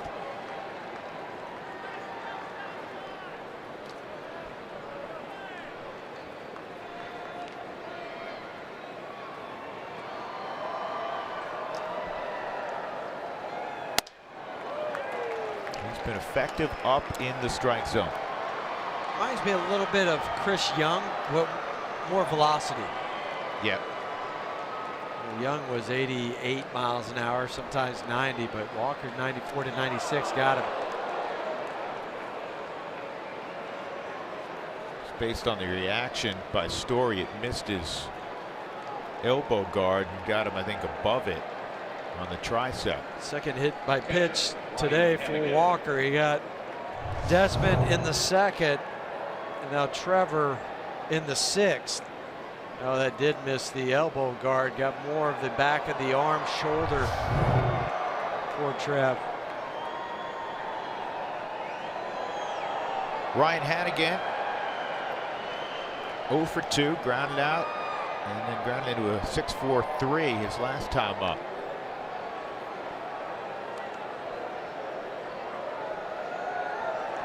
Hannigan making his 15th start for the Rockies this year. The club is 9-5 in his previous 14 starts.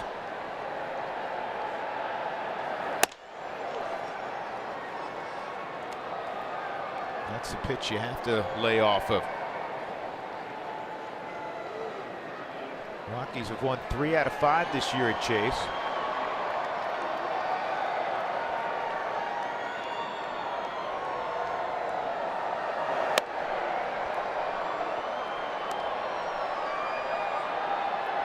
Well, we just did get word now from the Rockies clubhouse. They are calling it a right calf cramp. And I always go back to what trainers have told me in the past. A cramp is a form of a strain. DJ's removal of the game on Tuesday was called a cramp in the groin area, something he has dealt with in the past, but when you still and I was serious enough that he didn't play the next day. We both have dealt with calf issues, and they're hard to determine when you feel good again, because when you take that first quick step, you feel a bite. Yeah.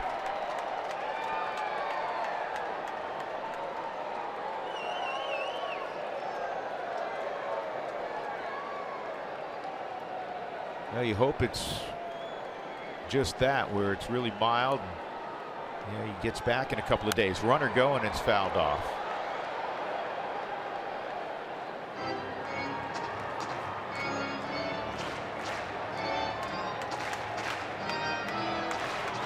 It's where you really will drink a lot of water and Gatorade today and tomorrow, try to replenish. Because a hard thing, and it happens in Denver too, but a hard thing here and in Denver is sometimes you don't drink enough fluids because you don't feel like you're sweating it out like you would down in Florida. I know Parra felt like when he strained his quad, he said, I was well hydrated, I was really stretched out, it was a warm day, he felt great. I mean, everything would indicate he's in a great position not to have a pull, and he pulls. And usually pulls happen through fatigue, and nobody's more fatigued than baseball players when it comes to July 2nd. Guys who play every day. You're just more susceptible. So yeah, it's a hydration thing, and these guys are well taken care of by the strength and conditioning staff. Gabe Bauer, who leads that for the Rockies, does a marvelous job. You know, Keith Duggar and Scotty Garrett and Scotty Murriamo, they're on it from a training staff standpoint. Sometimes you just can't prevent it. That's a ball, low throw, and Story is going to hop up after the stolen base and get to third on a throwing error by Chris Iannetta. It's a third stolen base for Trevor. He took off the pitch prior where it was fouled off. This time Chris comes up and a low skipper going into second base, gets by both the shortstop and the second baseman. So Trevor's now 3 for 3 in stolen bases. Picks up the baseball, goes into third. That'll be the third error today for the Arizona Diamondbacks, and also the third error on Chris Iannetta. A lot of threes there. Threes are wild. Yeah, but it's a 2-2 game. And Hannigan goes down swinging. Again, it's up in the strike zone where Walker has lived. 8 strikeouts for Walker. Story left at third, middle of 6, 2 apiece.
Schedule is brought to you by Remax. Here's what it looks like tomorrow and Tuesday. Big firework displays.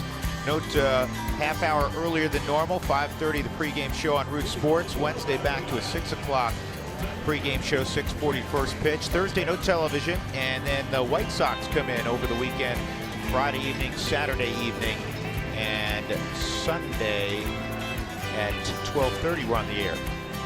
Saturday's a little later start time also. It's going to be Saturday at 7 first pitch, 6:30 pregame show. That's because we run into the National television window. Yep.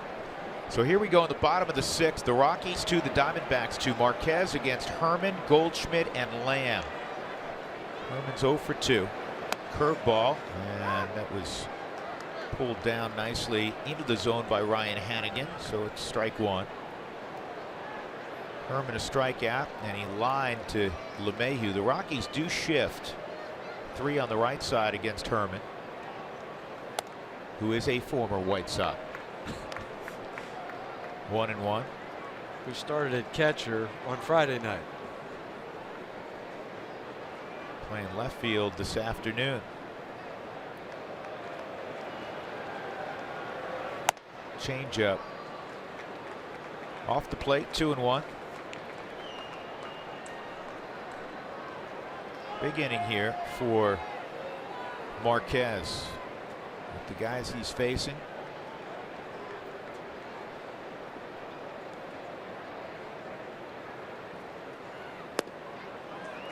And it's 3-1.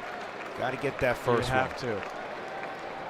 Yeah, you don't want somebody like Goldie coming up, having to pitch out of the stretch. Some of the staples of pitching. Strike one, get the first guy out. You're going to have great success if you do that.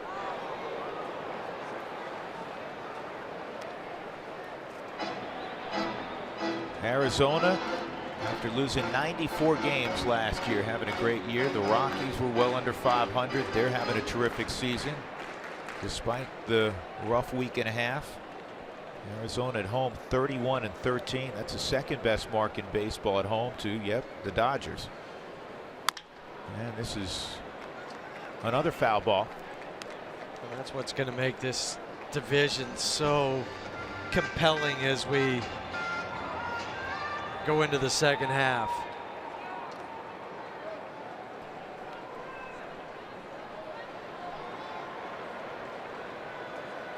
Sinker away. Good pitch. But Herman didn't even run.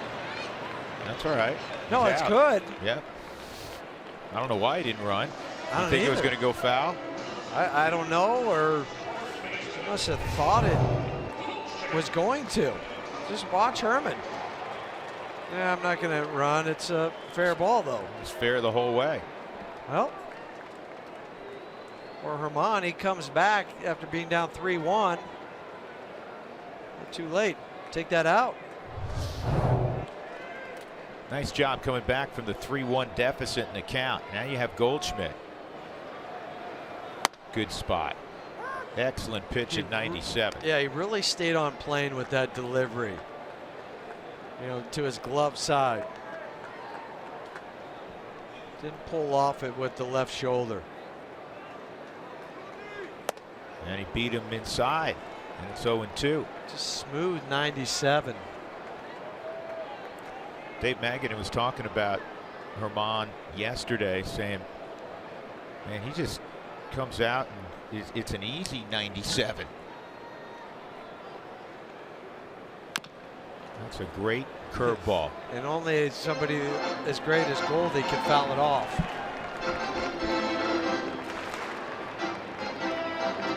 There's Dave Magadan. He could hit. Dave was a great hitter. He was. Line to line. Occasional home run, but he was gap power when he was with the Mets. Cut fastball off the plate. Rockies working out there because they've had success getting Goldie to chase on that slider. John Gray fanned him 3 times Friday night with that. He wants fastball away. He missed with it, and he's not going to get hurt, though. Toppy will make the catch. You know who's been back in the Arizona dugout, and it's great to see their bench coach, Ron Gardenhire. Gardy, longtime manager, all-time winningest manager, I believe. He moved past TK, didn't he, with Minnesota? Right there I with think Tom so. Kelly. He's right there with TK. He was hired by Torey Luvello to be his bench coach, and then during a physical before spring training, revealed he had prostate cancer, and he's got another round of treatments on that. But after missing the first couple of months, he's been back the last few weeks. Ron Gardenhire, so well thought of in baseball. Old friends with Buddy Black. There's a strike on a breaking ball to Jake Lamb. They go back to 1981, playing together in winter ball in Caracas, Venezuela. Buddy was telling us a story about that today. I think they won the Caribbean Series that year. And here they are poolside in Caracas. Got a photo of that.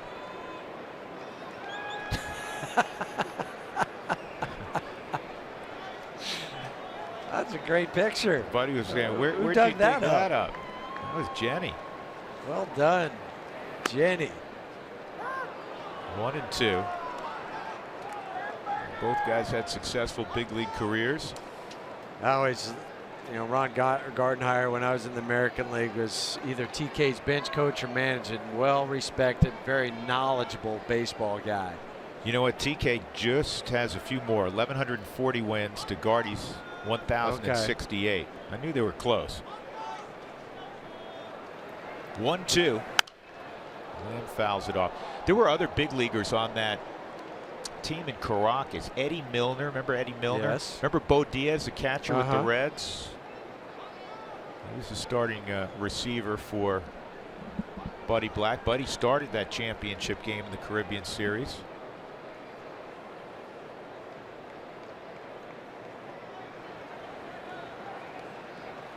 Baseball, and you said it many times, Huey, it's a small fraternity.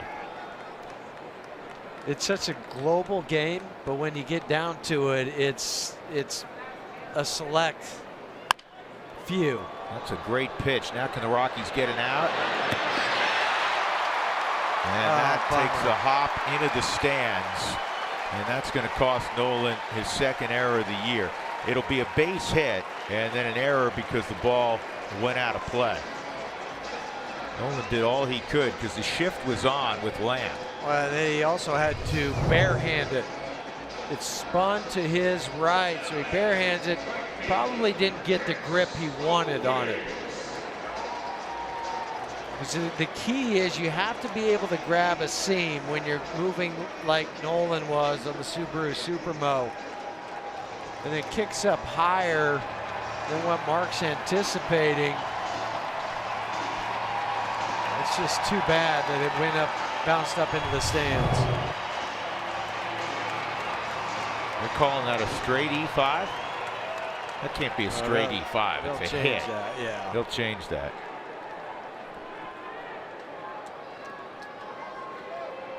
Actually, they have given him a hit now. It's a hit and an E5. Got to get Owings now with the go-ahead run at second. Owings a 2-run home run in his last at bat, and he gets a curveball for what appeared to be a strike, but it's called a ball. 1-0.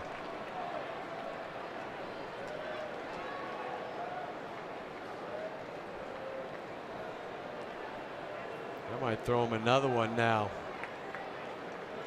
Still be swinging at this one. Chris doesn't like to see too many pitches.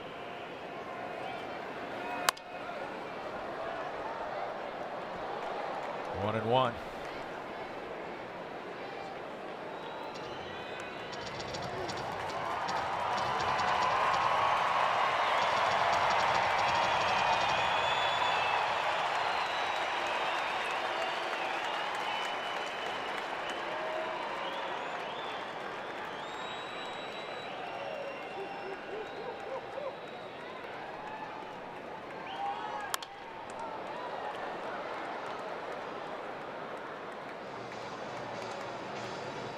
It's the first time today that Arizona, there haven't been many base runners, but first time for Arizona with the runner in scoring position.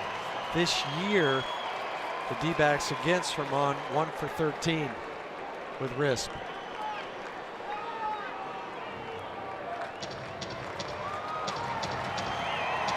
It's always a little strong words of encouragement from Ryan Hannigan when he's leaving the pitcher, like, come on, let's go.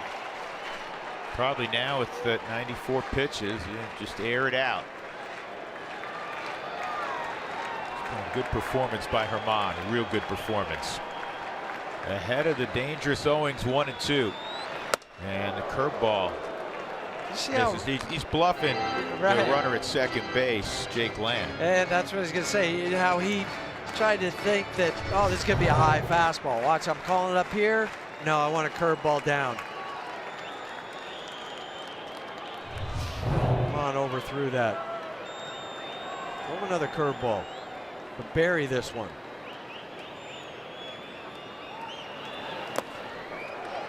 That was a better one. Owings held up 3-2.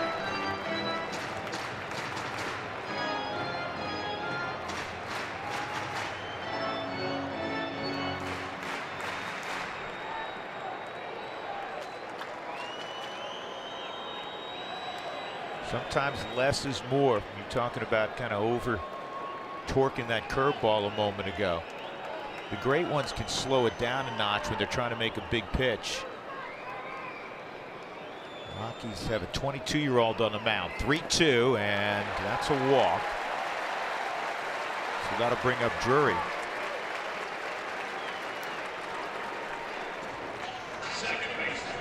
Third walk today for Herman.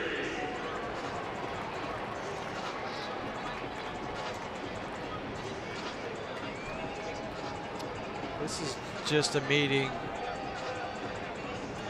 to let Herman catch his breath. Yep. That's all it is. They're not talking mechanics other than, okay, just stay back. You're going to get honesty from Steve Foster, and I've never had a conversation with Steve Foster where I didn't walk away, and it's not, it's not about what I'm doing, it's about, and I didn't feel good about whatever the conversation was. Steve has that ability, just like Buddy Black does. You always feel good about yourself. You feel good about whatever the topic was. You go, all right, man, let's go work out. That's great. All right. But that's what you want in baseball. You have to be honest with the guys because they can read through some of the BS that's going on. Yep. But if a guy's a straight shooter and can tell you, but also pump you up at the same time, those are the guys that you want to play for. So 2 on, 2 outs. Brandon Drury, fly ball to right, fly ball to left. Outfield is straight up. 2-2 game, bottom of 6.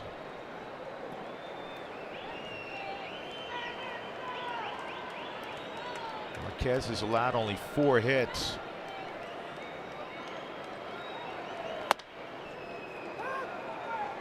And Marquez on the inside corner, though the pitch was designed to go outside, but he got strike 1. Oberg. He's ready. Marquez due up first next inning. Scotty threw an inning in 2/3 yesterday. Just 10 pitches for those inning in 2/3. And that backed up for a strike, 0-2. He's missed location 2 times by 18 inches. But he's ahead 0-2. Sometimes you get lucky when you make a pitch. Drury thought it was inside. Both of those were on the corner of the Subaru strike zone. Now, how about that 97 away, 97, 98. Drury hits over 300 against breaking pitches.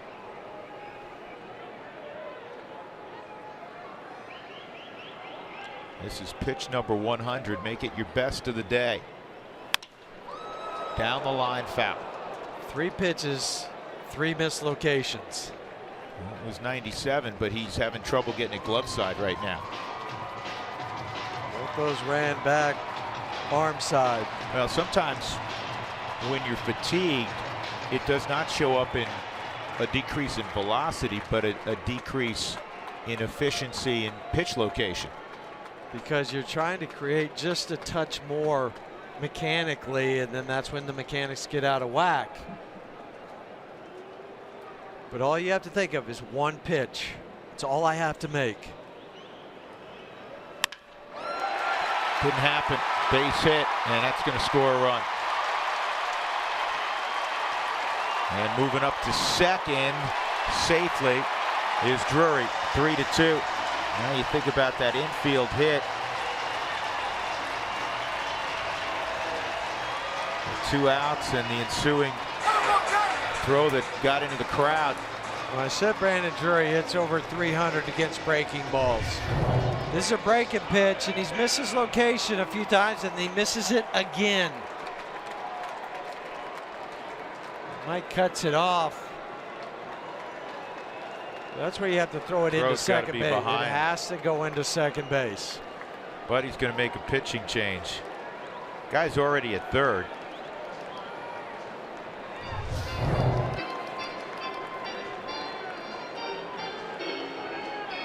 And Marquez unable to finish off Drury. And he'll depart after 5 2/3, and the Rockies trailing 3-2.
In this ball game, but still the Rockies trail just 3-2 with a couple outs here in the bottom of the 6th inning. You want to catch the best fireworks show in town this summer. Tomorrow, courtesy of Lockheed Martin, and then on Tuesday, courtesy of Coca-Cola and King Soopers, following the game against the Cincinnati Reds. Now on the hill for the Rockies, Scott Oberg. As you mentioned a moment ago, Drew, 1 2/3 yesterday, but only 10 pitches, 37 appearances on the game. That's a team high for the bullpen relievers. Got to get Iannetta and keep it a 1-run game. 2 in scoring position. Down low.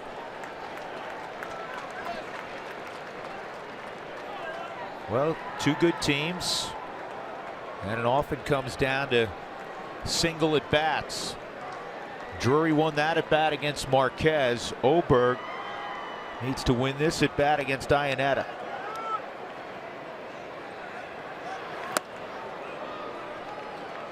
Two and 0.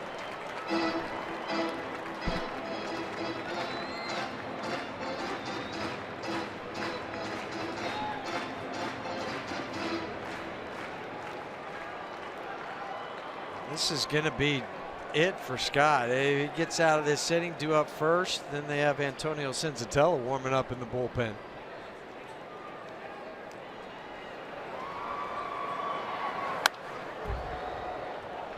Two balls and a strike. Iannetta has struck out twice in the game. Obviously was against Marquez. There's Senzatella. The Rockies have all these young pitchers who've never pitched, a super high volume of innings, and with the return of John Gray, that'll help slow down the process and give some relief. And Chad Bettis eventually here in the next 3 to 4 weeks. And pitching in some stressful games. Yeah, I mean, don't be surprised to see Marquez down in the bullpen at some point in the not too distant future to kind of back off a little bit.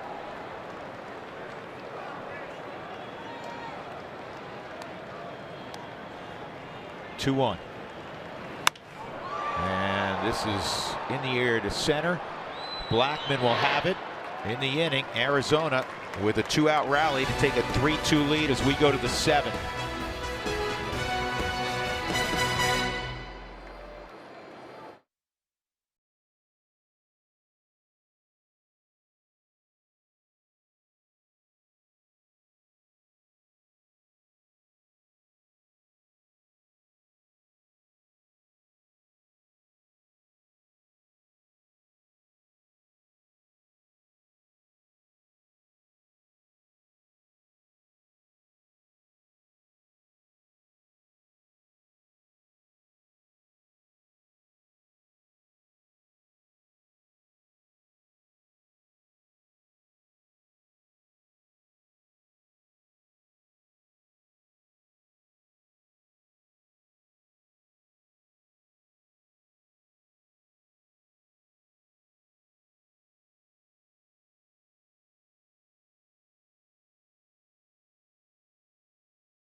Two big birthdays to celebrate. Outfielder Charlie Blackmon, as you know, turned 31 yesterday. On Friday was Bud Black's 60th birthday. We'll hear from pitcher John Gray after his performance Friday. And we recap the month of June with the top moments on and off the field for Colorado. That's today on a new episode of The Club, right after the post-game show. We hope it's a celebratory post-game show. Right now, the Rockies trail 3-2. And in the 7th inning, Scott Oberg was due up first. Alexi Amarista will hit for him. Taijuan Walker, 87 pitches in. 60, he has struck out 8. 60 for strikes for Walker. And that is 61 for strikes. Big curveball. Blackmon and LeMahieu afterward. And that's high. 1-1. Alexi 6 for 20 pinch hitting, including that one pinch hit home run here at Chase Field. It's a changeup on the inside corner for a strike. He's not just a thrower. He seems to have a pretty good feel for pitching. You wonder how much the influence of Zach Greinke has had on him. I think it's been huge. Another changeup, 2-2. Because when he was with Seattle, much younger, of course, because he's only 24 now, but younger, so he thinks I can throw at my guys. I don't have to pitch. I can just throw. 3-2. And also in the other dugout, I mean, Huey, you watched other great players. I'm sure the Rockies' young staff were looking at the sequence and how Greinke went about his business. It'll be an easy play in left field for Herman. But why not? That's what you can always learn something by watching your teammates and other guys. Why not watch some of the best when they're out there doing their craft? What makes them successful? Center fielder Charlie Blackmon. Charlie, a sharp single in the 5th with 1 out, and he would come around to score the tying run at the time on an Arenado single. Charlie's 1 for 3. He's hit the ball hard twice against Walker. Also lined out to center field.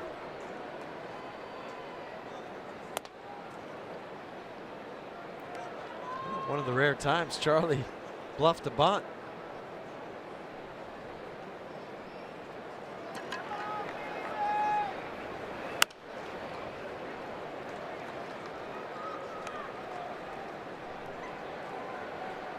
Charlie's one of those rare leadoff hitters that the other dugout, Torey Lovullo said, you know, if he gets a bunt single, I'm okay with that because of his ability to hit the ball over the fence. I think a quick strike leadoff hitters in the game today. At the top of the list, Charlie Blackmon, Mookie Betts, who drove an 8 today for the Red Sox. George Springer, who's hit 9 leadoff home runs this year for Houston. Much different than what leadoff hitters used to be designed.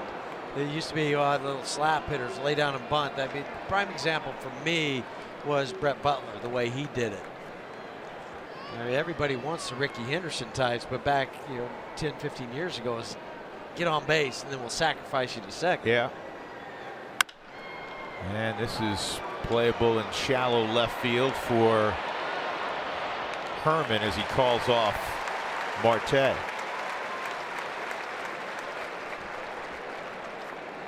Now DJ returning to the lineup today after exiting on Tuesday, and he's been very good. Couple of hits. The first one goes underneath the glove of Owings. And then the single in the 5th inning.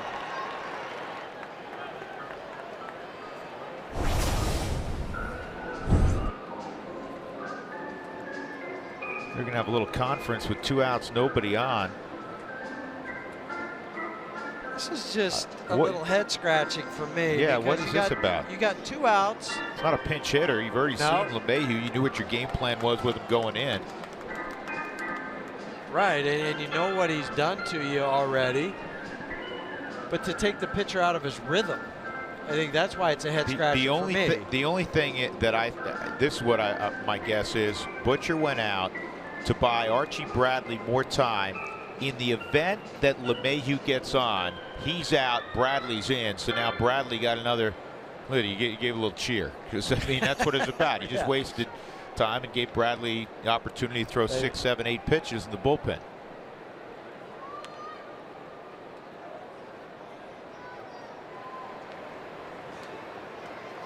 And I'm sure that conversation went just like that. So walk, go get this guy.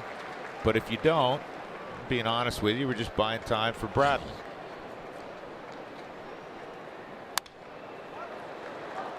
Oh, 2.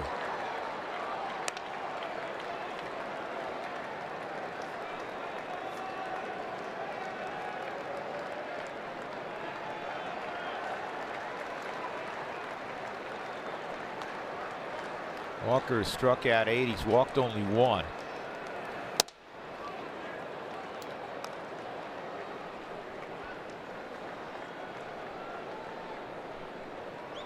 He doesn't waste a lot of time in between pitches. He gets the ball and he's ready to go. DJ hits this down the line near the stands, and fortunately into the stands. Saw a guy with, was that a half Avalanche Patrick Waugh jersey, half Rockies jersey? Is that the old, the old Larry Walker, Patrick Waugh jersey? I think you're right.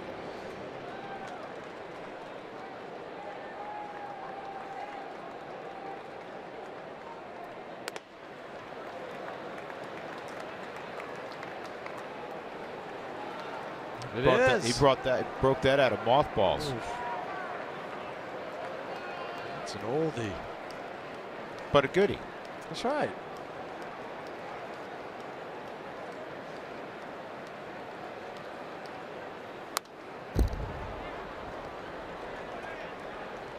DJ with the emergency hack pulled his hands in enough that he didn't sting the hands. Crowd of 34,556 last night. A sellout, just the second for Arizona this year, is over 46,000. The second largest crowd of the year. Outside, 3-2 on LeMahieu. Nolan to hit next. DJ's got it back in his favor after falling behind 0-2. It's like throwing darts at a dartboard on the Subaru strike zone, all those pitches.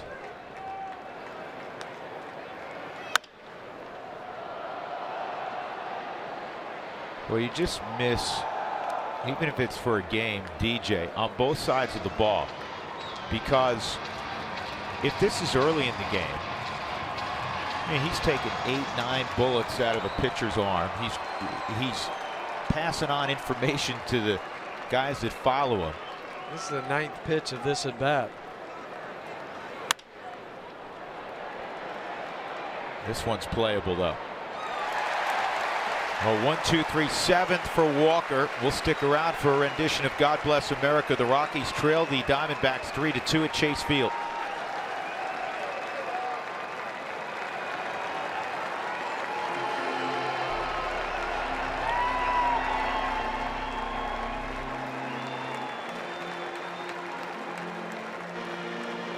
Ladies and gentlemen, we now ask that you please rise and sing along as we pay tribute to our great nation with the singing of God Bless America.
We look at the work of German Marquez today. A lot of good things. 5 2/3. He struck out 6. He walked 3. He allowed just 5 hits. Unfortunately, the last hit he gave up scored the go-ahead run. And it's a business where you can't finish second, even a close second. And Taijuan Walker just slightly better than him right now. A 3-2 lead for Arizona as Antonio Senzatella takes over.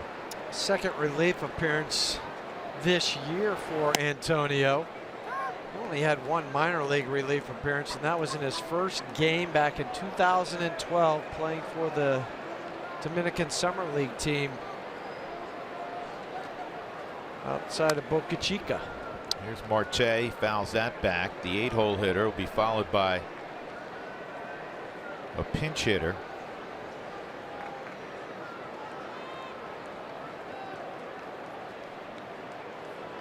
For the moment, Walker's on deck. Yeah, that's smoke screen. That's all that is. He has 107 pitches. Hit Archie Bradley up.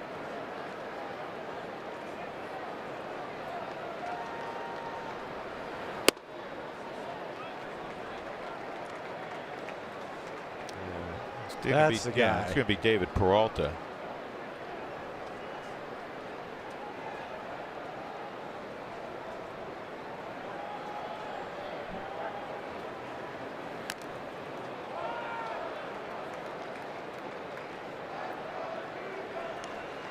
You know, the Rockies have versatility, Huey. They have depth like they've never had with the young arms. We have spoken about this subject on many occasions this year. And they have guys that, because of their depth, can be versatile. Senzatella working out of the bullpen.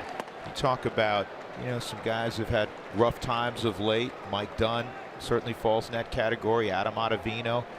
If you can insert one of these guys to help out on the back end on occasion, that's what you need. You need some of these guys to be able to do that. They have the resilient arms, is the other point that they have. And they have the makeup.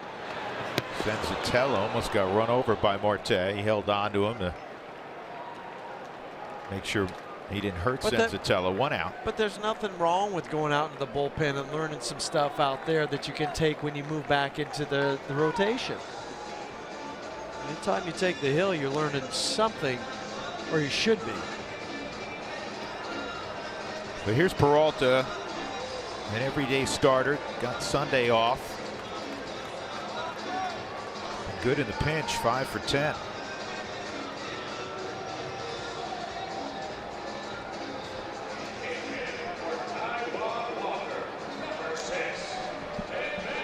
And the other thing that you come back to, Huey, in this ball game, it's 3-2. And yeah, Walker pitched really well. But at some point in time, you know, you're going to see good arms, especially in this division, every night. That offense got to produce more than 2 runs. We discussed that off the top of the broadcast. Well, and also that group would be the first to tell you we have to do better. And also take advantage of the 3 errors that Arizona's had today. Yeah, that's a wonderful point. I mean, when a team kicks it 3 times in a major league game, their winning percentage is not good. Arizona's winning percentage when they have made 2 or more errors all time is just .316. That's whacked a long way, but foul.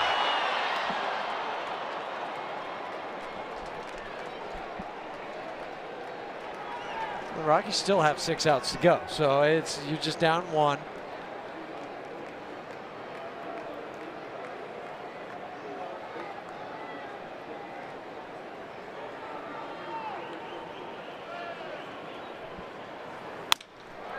Center field.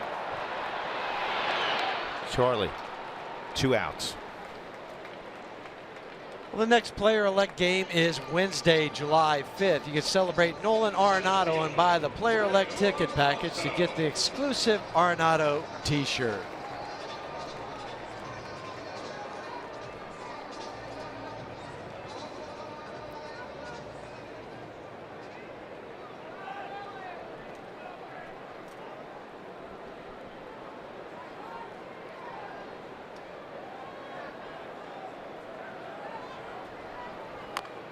Check swing, foul ball. 0-1.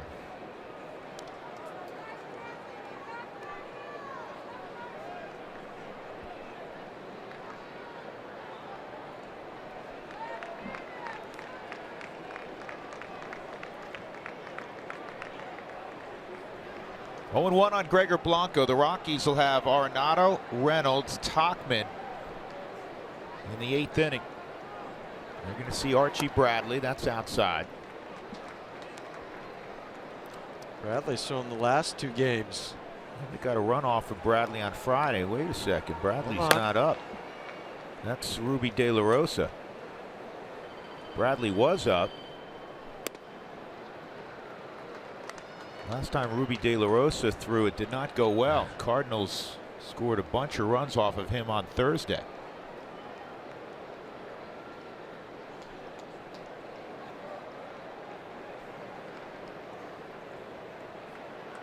2-1 on Blanco. The former Giant takes outside 3-1. 98 from Antonio.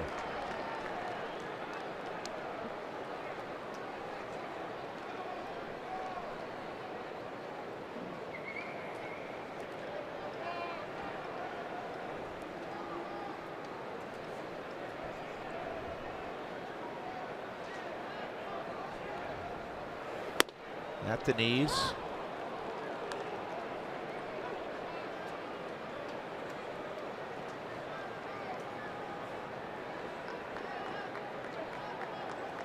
Here's the 3-2 from Senza.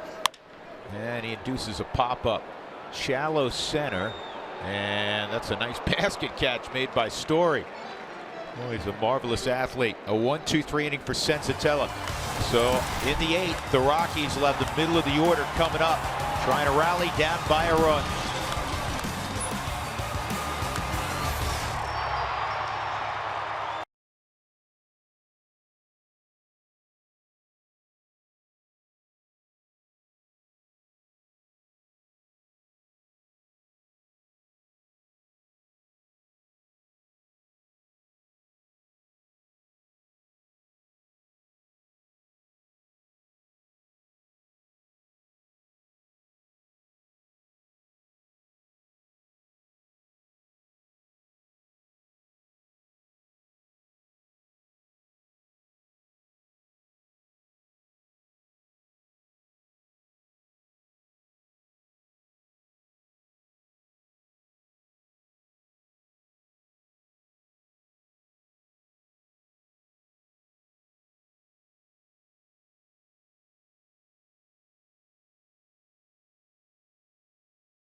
Afternoon. It's the 8th inning, and Ruby De La Rosa is aboard now for Arizona. Who wants tacos? Fans follow at @RootsSports_RM on Twitter to receive alerts for the Rockies taco special when the Rockies score 7 or more in a game. Nolan will be first up against De La Rosa, who got beat up in his last outing on Thursday. Ruby has a big arm. He's battled elbow issues. In fact, after the 2016 season, he was not offered a contract by Arizona. He re-signed with them as a minor league free agent, came to camp, won a job, then was sent down to Reno. He just recently returned. To me, this indicates that Archie Bradley tried to warm up and it was tight or didn't feel 100%, because normally he'd be in the ball game. Last night he pitched an inning, gave up a hit, 13 pitches. On Friday night, 15 pitches, gave up a couple hits in 1 inning and an earned run. Sharp ground ball, and Marte makes a great play.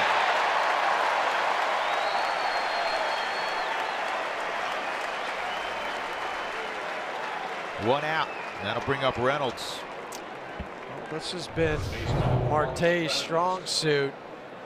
It's just been his defense, going to his left, catches it and then slides to stop himself. As he catches, watch him put that knee down and turn around to slide to get that throw off.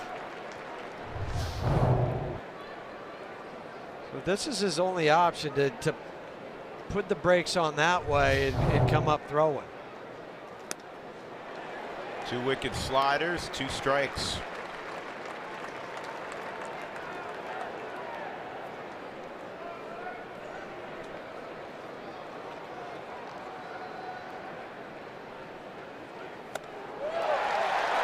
Two outs.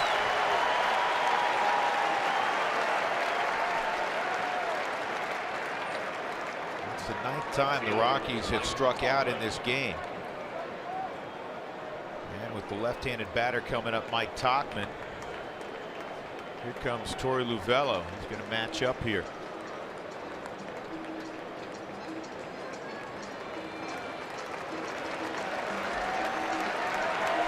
Diamondbacks +1 on the scoreboard.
Airlines, say yes to low fares with nothing to hide. That's transparency. By UC Health, live extraordinary. By Papa John's, use the code ROXWIN for 50% off at papajohns.com the next day. And by the Wyoming Office of Tourism. Wyoming is full of adventure. It's time to find out if you are too. That's why. TravelWyoming.com. My wife and oldest son up in Wyoming playing in a baseball tournament in your hometown. Laramie, Wyoming. Not your hometown, but your adopted hometown. Yeah, she sent me a picture. They were driving by the football stadium today. Told them that they were your statue was down. They were polishing it. That's right. Pat Valleca is going to pinch hit for Mike Tauchman. Jorge De La Rosa follows Ruby De La Rosa. How many times has that happened? De La Rosa for De La Rosa in baseball history. Yeah, but this De La Rosa, Rockies know what he has after spending so many years in the purple. Friday night, couple innings, did give up an earned run in that ball game. With the injury now, the Rockies, the injury to Desmond, having to put Tauchman in there. The Rockies are down to one bat left on their bench, Tony Walters. And that is pulled foul. And you hope they need him because the pitcher's spot is 4 spots down the lineup card. Pat 8-for-26, including a home run, pinch hitting, 5 RBIs.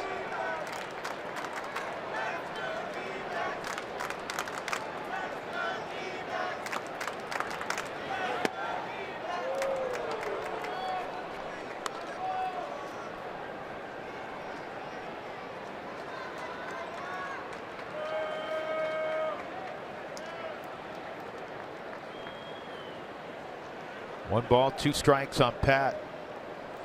He has the ability to hit it out. 5 home runs this year.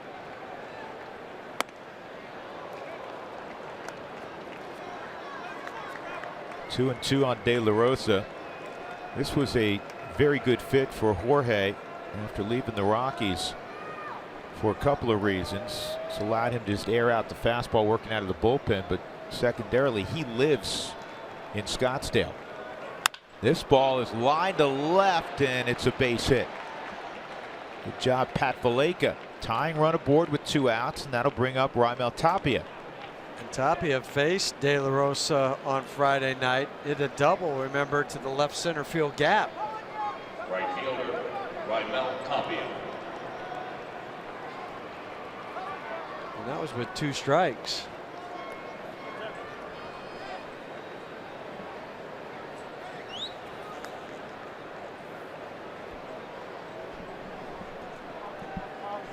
I feel there's a move back for Arizona into no doubles depth.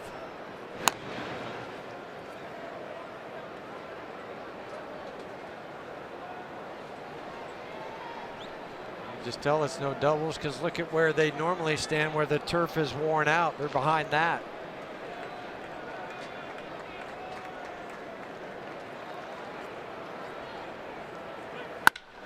Tapia hits it high in the air to right center field, but it'll be an easy play out there for Blanco. We move to the bottom of the 8th inning. It remains 3-2 in favor of the Diamondbacks.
trailing 3-2 against Arizona as we go to the bottom of the 8th inning. Fans, the first 10,000 of you through the gates on Saturday, July 8th will receive a Marvel superhero bobblehead courtesy of King Supers. Antonio Sensatella continues to toss as Pat Valaika goes in for Mike Tauchman in left field. Antonio had a clean 1-2-3 inning in the 7th. This half inning he'll get Chris Herman, Paul Goldschmidt, and Jake Lamb. Trying to keep it a one-run game. Herman is 0 for 3. Strikeout, line out, ground out.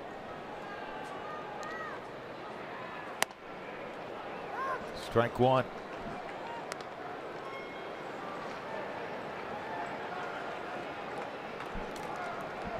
Rockies have less flexibility than they'd like, again because of that Desmond injury, when you look ahead to the top of the 9th. Fernando Rodney's getting ready. And the Rockies will have Story, Hannigan, and then it'll have to be Tony Walters pinch hitting. The reason I say that is Tony Walters probably would have pinch hit for Hannigan, left-handed bat for a right-handed bat, and then you would have had another position player left to pinch hit for the pitcher. That's no longer an option, so Hannigan's going to have to hit for himself. Yeah, that's a good point, and you also, what you've done all year long too, with just the 4 bench players, and carrying that extra, the 8 reliever in the bullpen. Ian Desmond went down early in the game, catching a fly ball. He had to hop to it on what has been called a cramp in his calf. 1 out as Herman strikes out.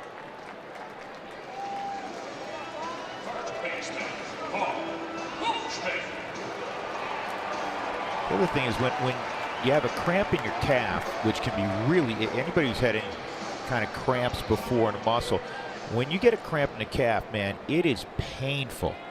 And usually you'll see the player then lie down. They'll try to, stretch it out, work the cramp out. And Desmond never did that. Oh, he took off and immediately pulled up and started hobbling on one leg to make that play. And you see the grimace on his face. 98 for a strike. It's 0-2 on Goldschmidt.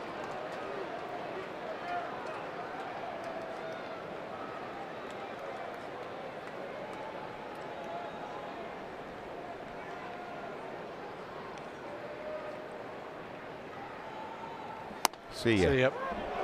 At 99. Boy, that's some pitching right there. That was just 3 lookers past Paul Goldschmidt. 98, 99 miles an hour from Antonio. They have kept Paul Goldschmidt in check this whole series. And usually that's indicative of good things for the opposition. Paul Goldschmidt has 1 hit in the series, a triple. If you go into a 3-game set and you go, you know what, Goldschmidt's going to come up 12, 13 times, only going to have 1 hit, you say, I like my chances of winning 2, maybe even all of them. It's that valuable to their offense. Dave Magan was saying that. He said it just seems we go as Paul goes.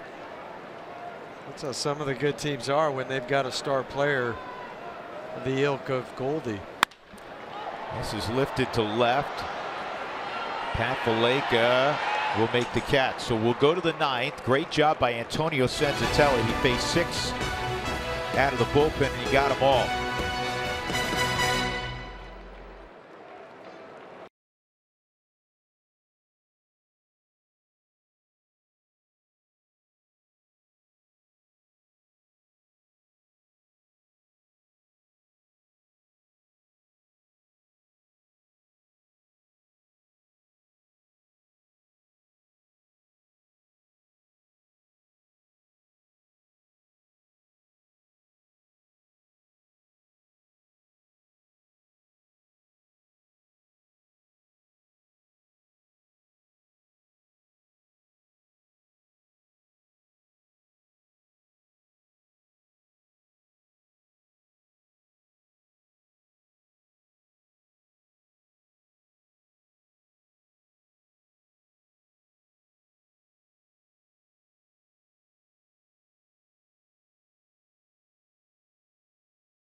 pitching.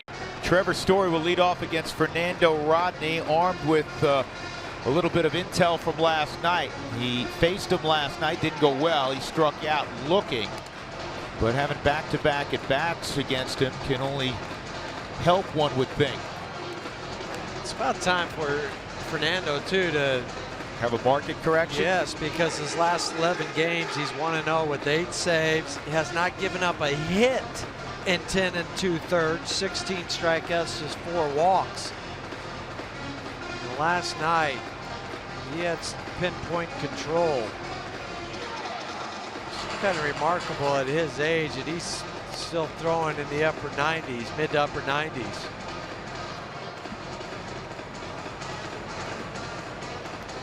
Couple changes defensively for Arizona. Gregor Blanco slides from center to left, and Ray Fuentes is in center field now. Herman out of there.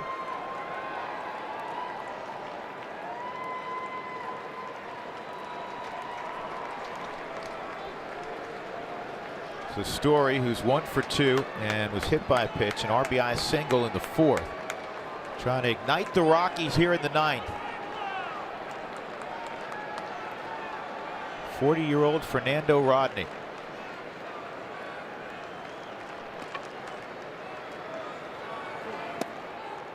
Ball 1. Everything's come up aces for the most part for Arizona this year. I know they've had the injuries to A.J. Pollock and Yasmani Tomas, but I don't know if anybody thought 40-year-old Fernando Rodney would throw the baseball the way he has. 2-0. No, you couldn't envision that if you were Arizona. Or Godley, the way Zach Godley has pitched. Remember earlier when the Rockies got off after Fernando, and then there was some talk, well, are they going to, move Archie Bradley to the closer's role? 3-0. Right, and I give Torey Luvello and Mike Butcher a lot of credit, because instead of doing what I think some would do and say, man, he's just dominant right now, instead of moving to the closer's role, or they were talking about a rotation spot. There's a strike also when there were some injuries early, when Shelby Miller went down most notably, and he resisted the temptation. He said, we finally have him in a role he's comfortable. It's a real important role. We're going to leave him. And obviously it's worked out for not only Bradley but for their club. 3-1 on Story. And that's in the air to center field. Ray Fuentes, routine play.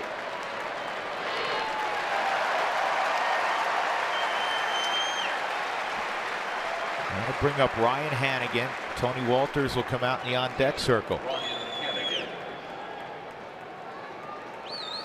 As I pointed out last half inning, this is a place where Walters would have hit for Hannigan most likely, and it's not a knock on Ryan. It's just probably a more comfortable at bat for the left-handed hitting Walters.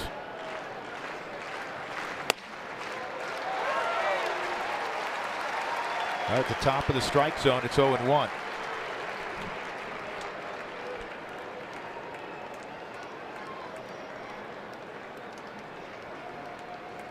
Trying to get somebody on to get to Blackman. That's somebody. Nice job, Ryan Hannigan. And I think you pinch run for him here, because you're going to have to leave Tony in the game.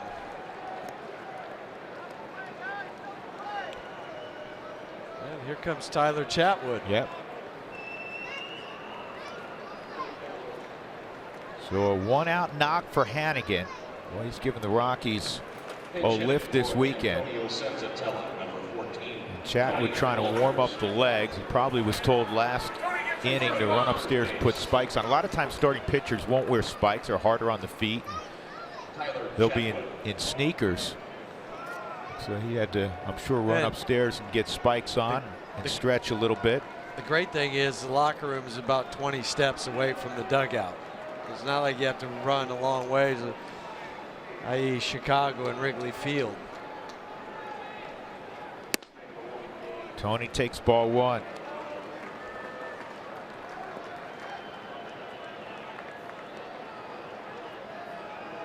These are uncomfortable moments for a manager. Not only the complexion of the game, a one-run game in the ninth. Things have not gone well the last 10 days for the Rockies, but now you have one of your rotation guys out there running the bases.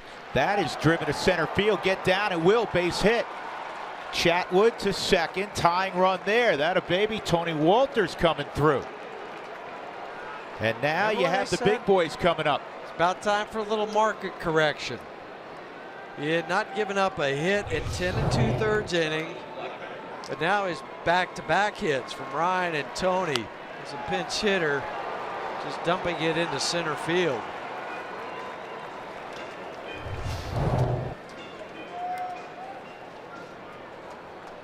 Charlie Blackmon, who swung the bat well today. Heck, he swung it well all year. A little later on tonight, he's going to celebrate his second All-Star selection. He wants to celebrate it with a win. That's all this guy's about.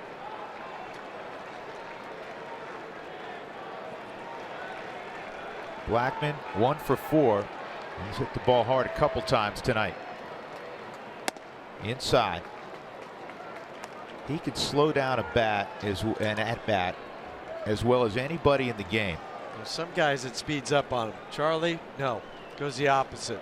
He's also due against Rodney. He's 0 for 5 lifetime against Fernando.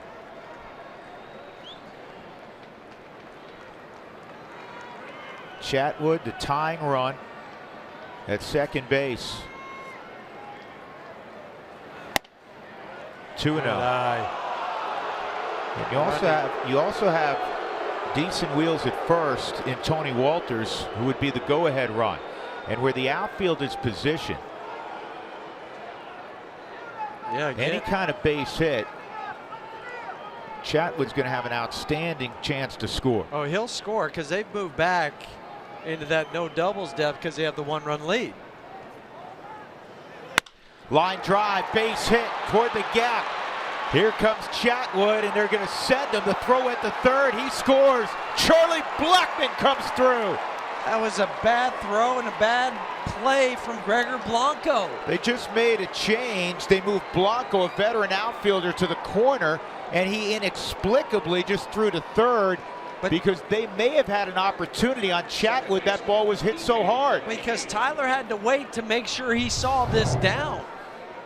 Watch Tyler. Okay, I don't want to run into it out. Then he sees it down. Blanco's throwing to third because that's what they predetermined. So Tyler's checking. Stu Cole, come on. Being aggressive again. Tying this ball game up.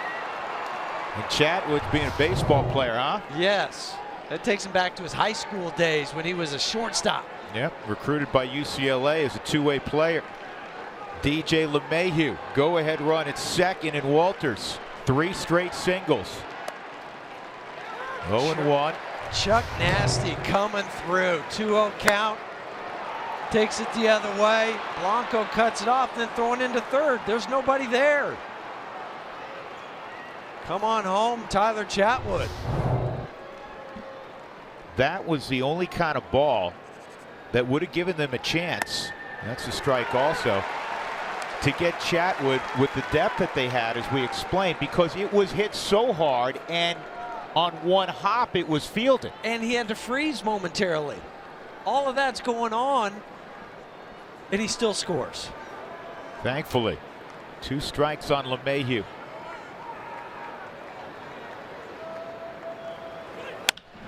And DJ pops this one up.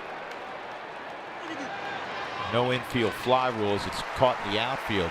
2 outs. And that'll bring up Nolan Arenado.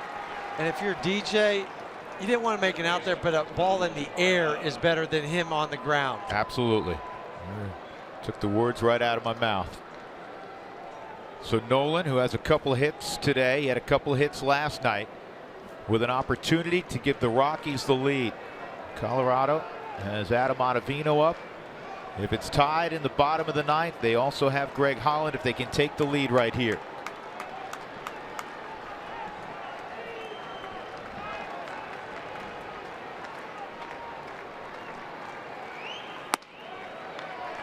And that's so key. Get ahead. Just off the plate, it's 1-0. Nolan 1 for 5. against Fernando. He loves to be in these situations.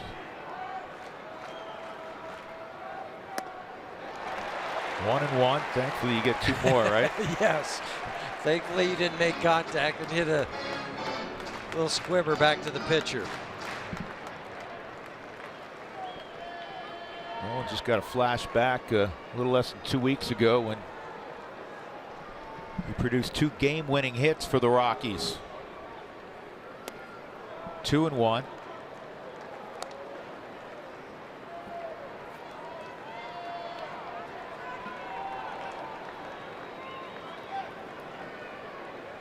Nolan drove in the Rockies' 2nd run with a single to center back in the 5th. Trying to knock in the all-important 4th run right here.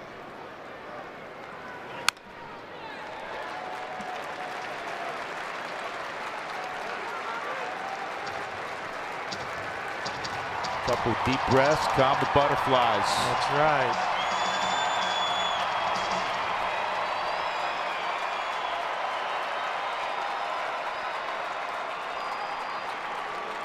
This is where Nolan's good too at doing that and taking what the pitcher gives him. They're going to pitch him away. He'll just hit it that way.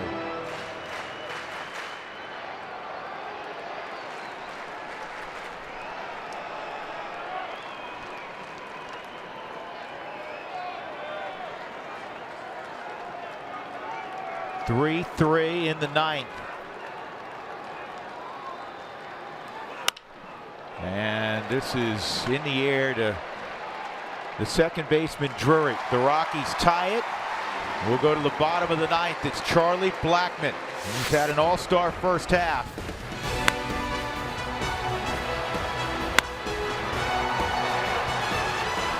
Three heading to the bottom of the 9th in Arizona.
Our Jimmy John's delivery of the game provided by Charlie a moment ago. Line drive left center field to tie up the baseball game. And he brought home the pinch runner, Tyler Chatwood. Rockies out of position players. Chatwood was running for Ryan Hannigan. Let's give him a tip of the cap. He started the rally with an opposite field single. So the Rockies trying to force extra frames. And they have Adam Ottavino out there, and he'll face Chris Owings, Brandon Drury, and Chris Ionnet. It sets up nicely for him. He's got 3 right-handed hitters. He's got to throw strikes. Yeah, he'll strike guys out. 38 strikeouts in just 28 2/3, 19 holds. That's first in the major leagues. The kids did their job in Marquez, Scott Oberg, and Antonio Senzatella. Now it's up to Adam to come through here in the 9th. Yeah, Senzatella was outstanding. And a great slider. That had the hitter Chris Owings flinching. That's an excellent first pitch from Adam.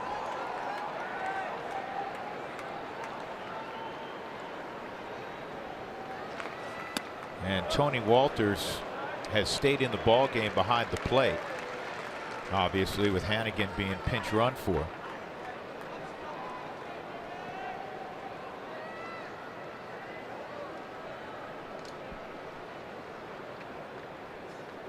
One on the dangerous Owings. 2-1.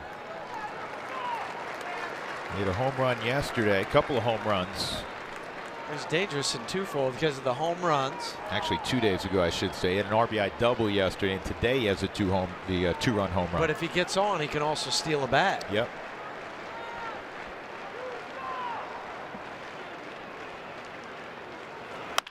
And that hangs up there, and fortunately, he hit it off the end of the bat. I mean, his eyes had to get big. That was not a great slider from Ottavino, but a good result. 1 out. Yeah, he'll take it right now. You get that leadoff batter out. Now Brandon Drury's turn. Drury, an RBI double in the 6th to give Arizona a 3-2 lead. And all came in the 6th inning with 2 outs against German Marquez.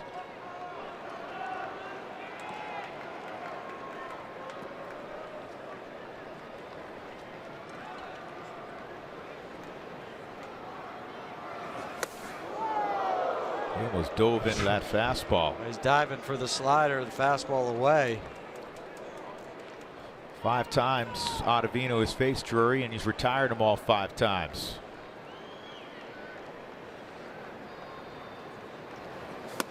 And that's right there on the outside corner. Brandon Drury came through with the big double in the 6th inning on the hanging curveball from German to give the D-backs the lead at that point, 3-2. Line the other way, and Toppy will have to field it on a hop. That's smart. So if you make a mistake charging too hard on that ball and it scoots by you, it's a double or a triple. Brandon Drury inside out swing. Toppy had to give some ground. And he got a double play candidate at the plate, and Chris Iannetta.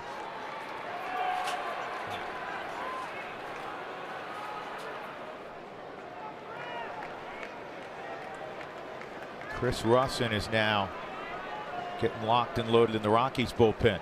1 out, 1 on. Bottom of the 9th in a 3-3 game. And a shattered bat. And it's 0-1.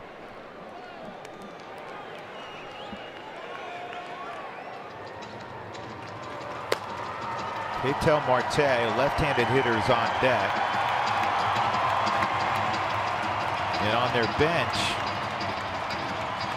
they have Vargas, a switch hitter, and they have Descalso, a left-handed hitter. Descalso's kind of been their go-to guy at times late in games. He has 2 walk-off hits this year. 1 came against the Rockies. And that's why Chris Russin is up in the bullpen for that particular spot in the order for the D-backs. 0-1, good pitch. Adam backed off a little bit, got a little more sink on that fastball. 0-2. Sometimes more sink is better than harder velocity. Drury's a good athlete at first. Got a conservative lead right now.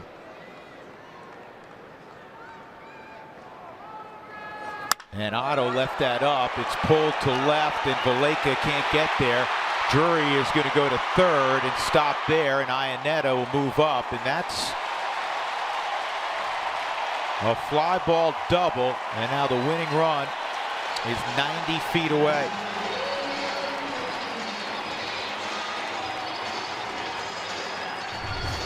Let's see where this pitch is. Oh, it was up. Chris reaches out off the end of the bat.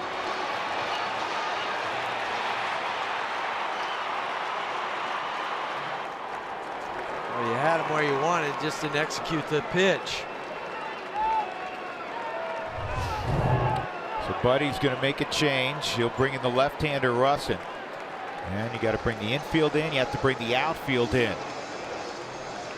Rockies trying to survive here in the bottom of the ninth in a 3-3 game.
Behind in the count, off the end of the bat, throws out a double, and now the Rockies are in a predicament.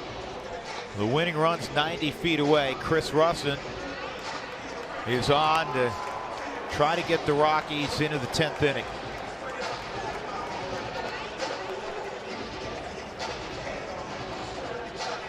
Bud's making this move, flipping Marte over to the right side. Doesn't have any at-bats this year, right hand, but career 285.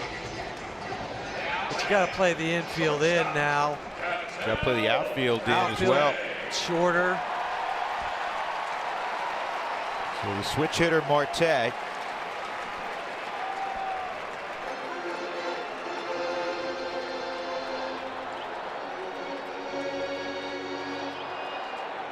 You also have to think about going with the 5-man infield is what you're doing. Did you move Valleca to the infield? Did you going with the 2 outfielders?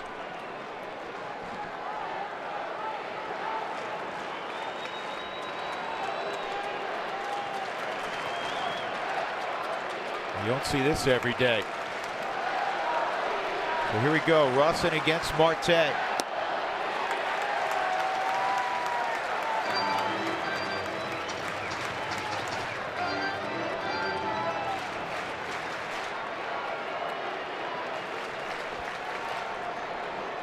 Just 8 at-bats at the big league level this year for Marte.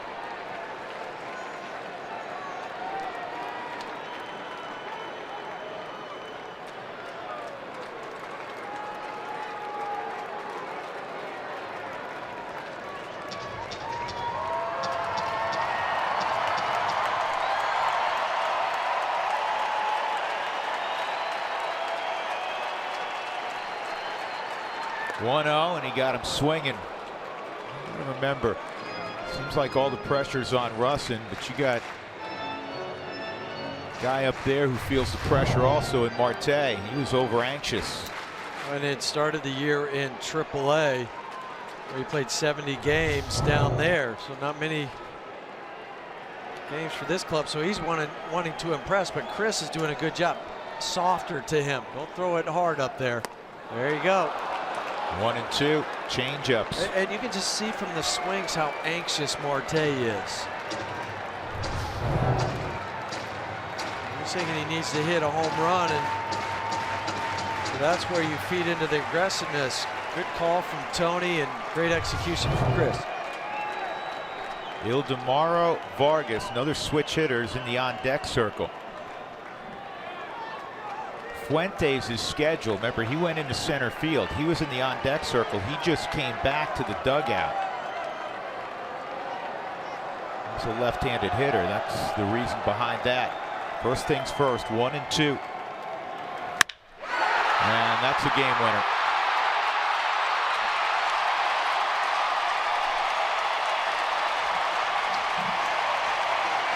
4-3 final. Arizona has taken 2 of 3 from Colorado, and the Rockies are going to limp home 1-8 on this 9-game road trip, and they've lost 10 of their last 11. Oh, 1-2 pitch drilled to deep left center by Marte. Rockies tied it up in the top of the 9th. They fall in the bottom of the 9th. The winning pitcher's Fernando Rodney gets a blown save, but he's now 3-2. Adam Ottavino takes the loss. He's 1-3. And for Arizona, it's their 6th walk-off win of the year. We go to our studios in Denver. Here's Mark Stout. Mark.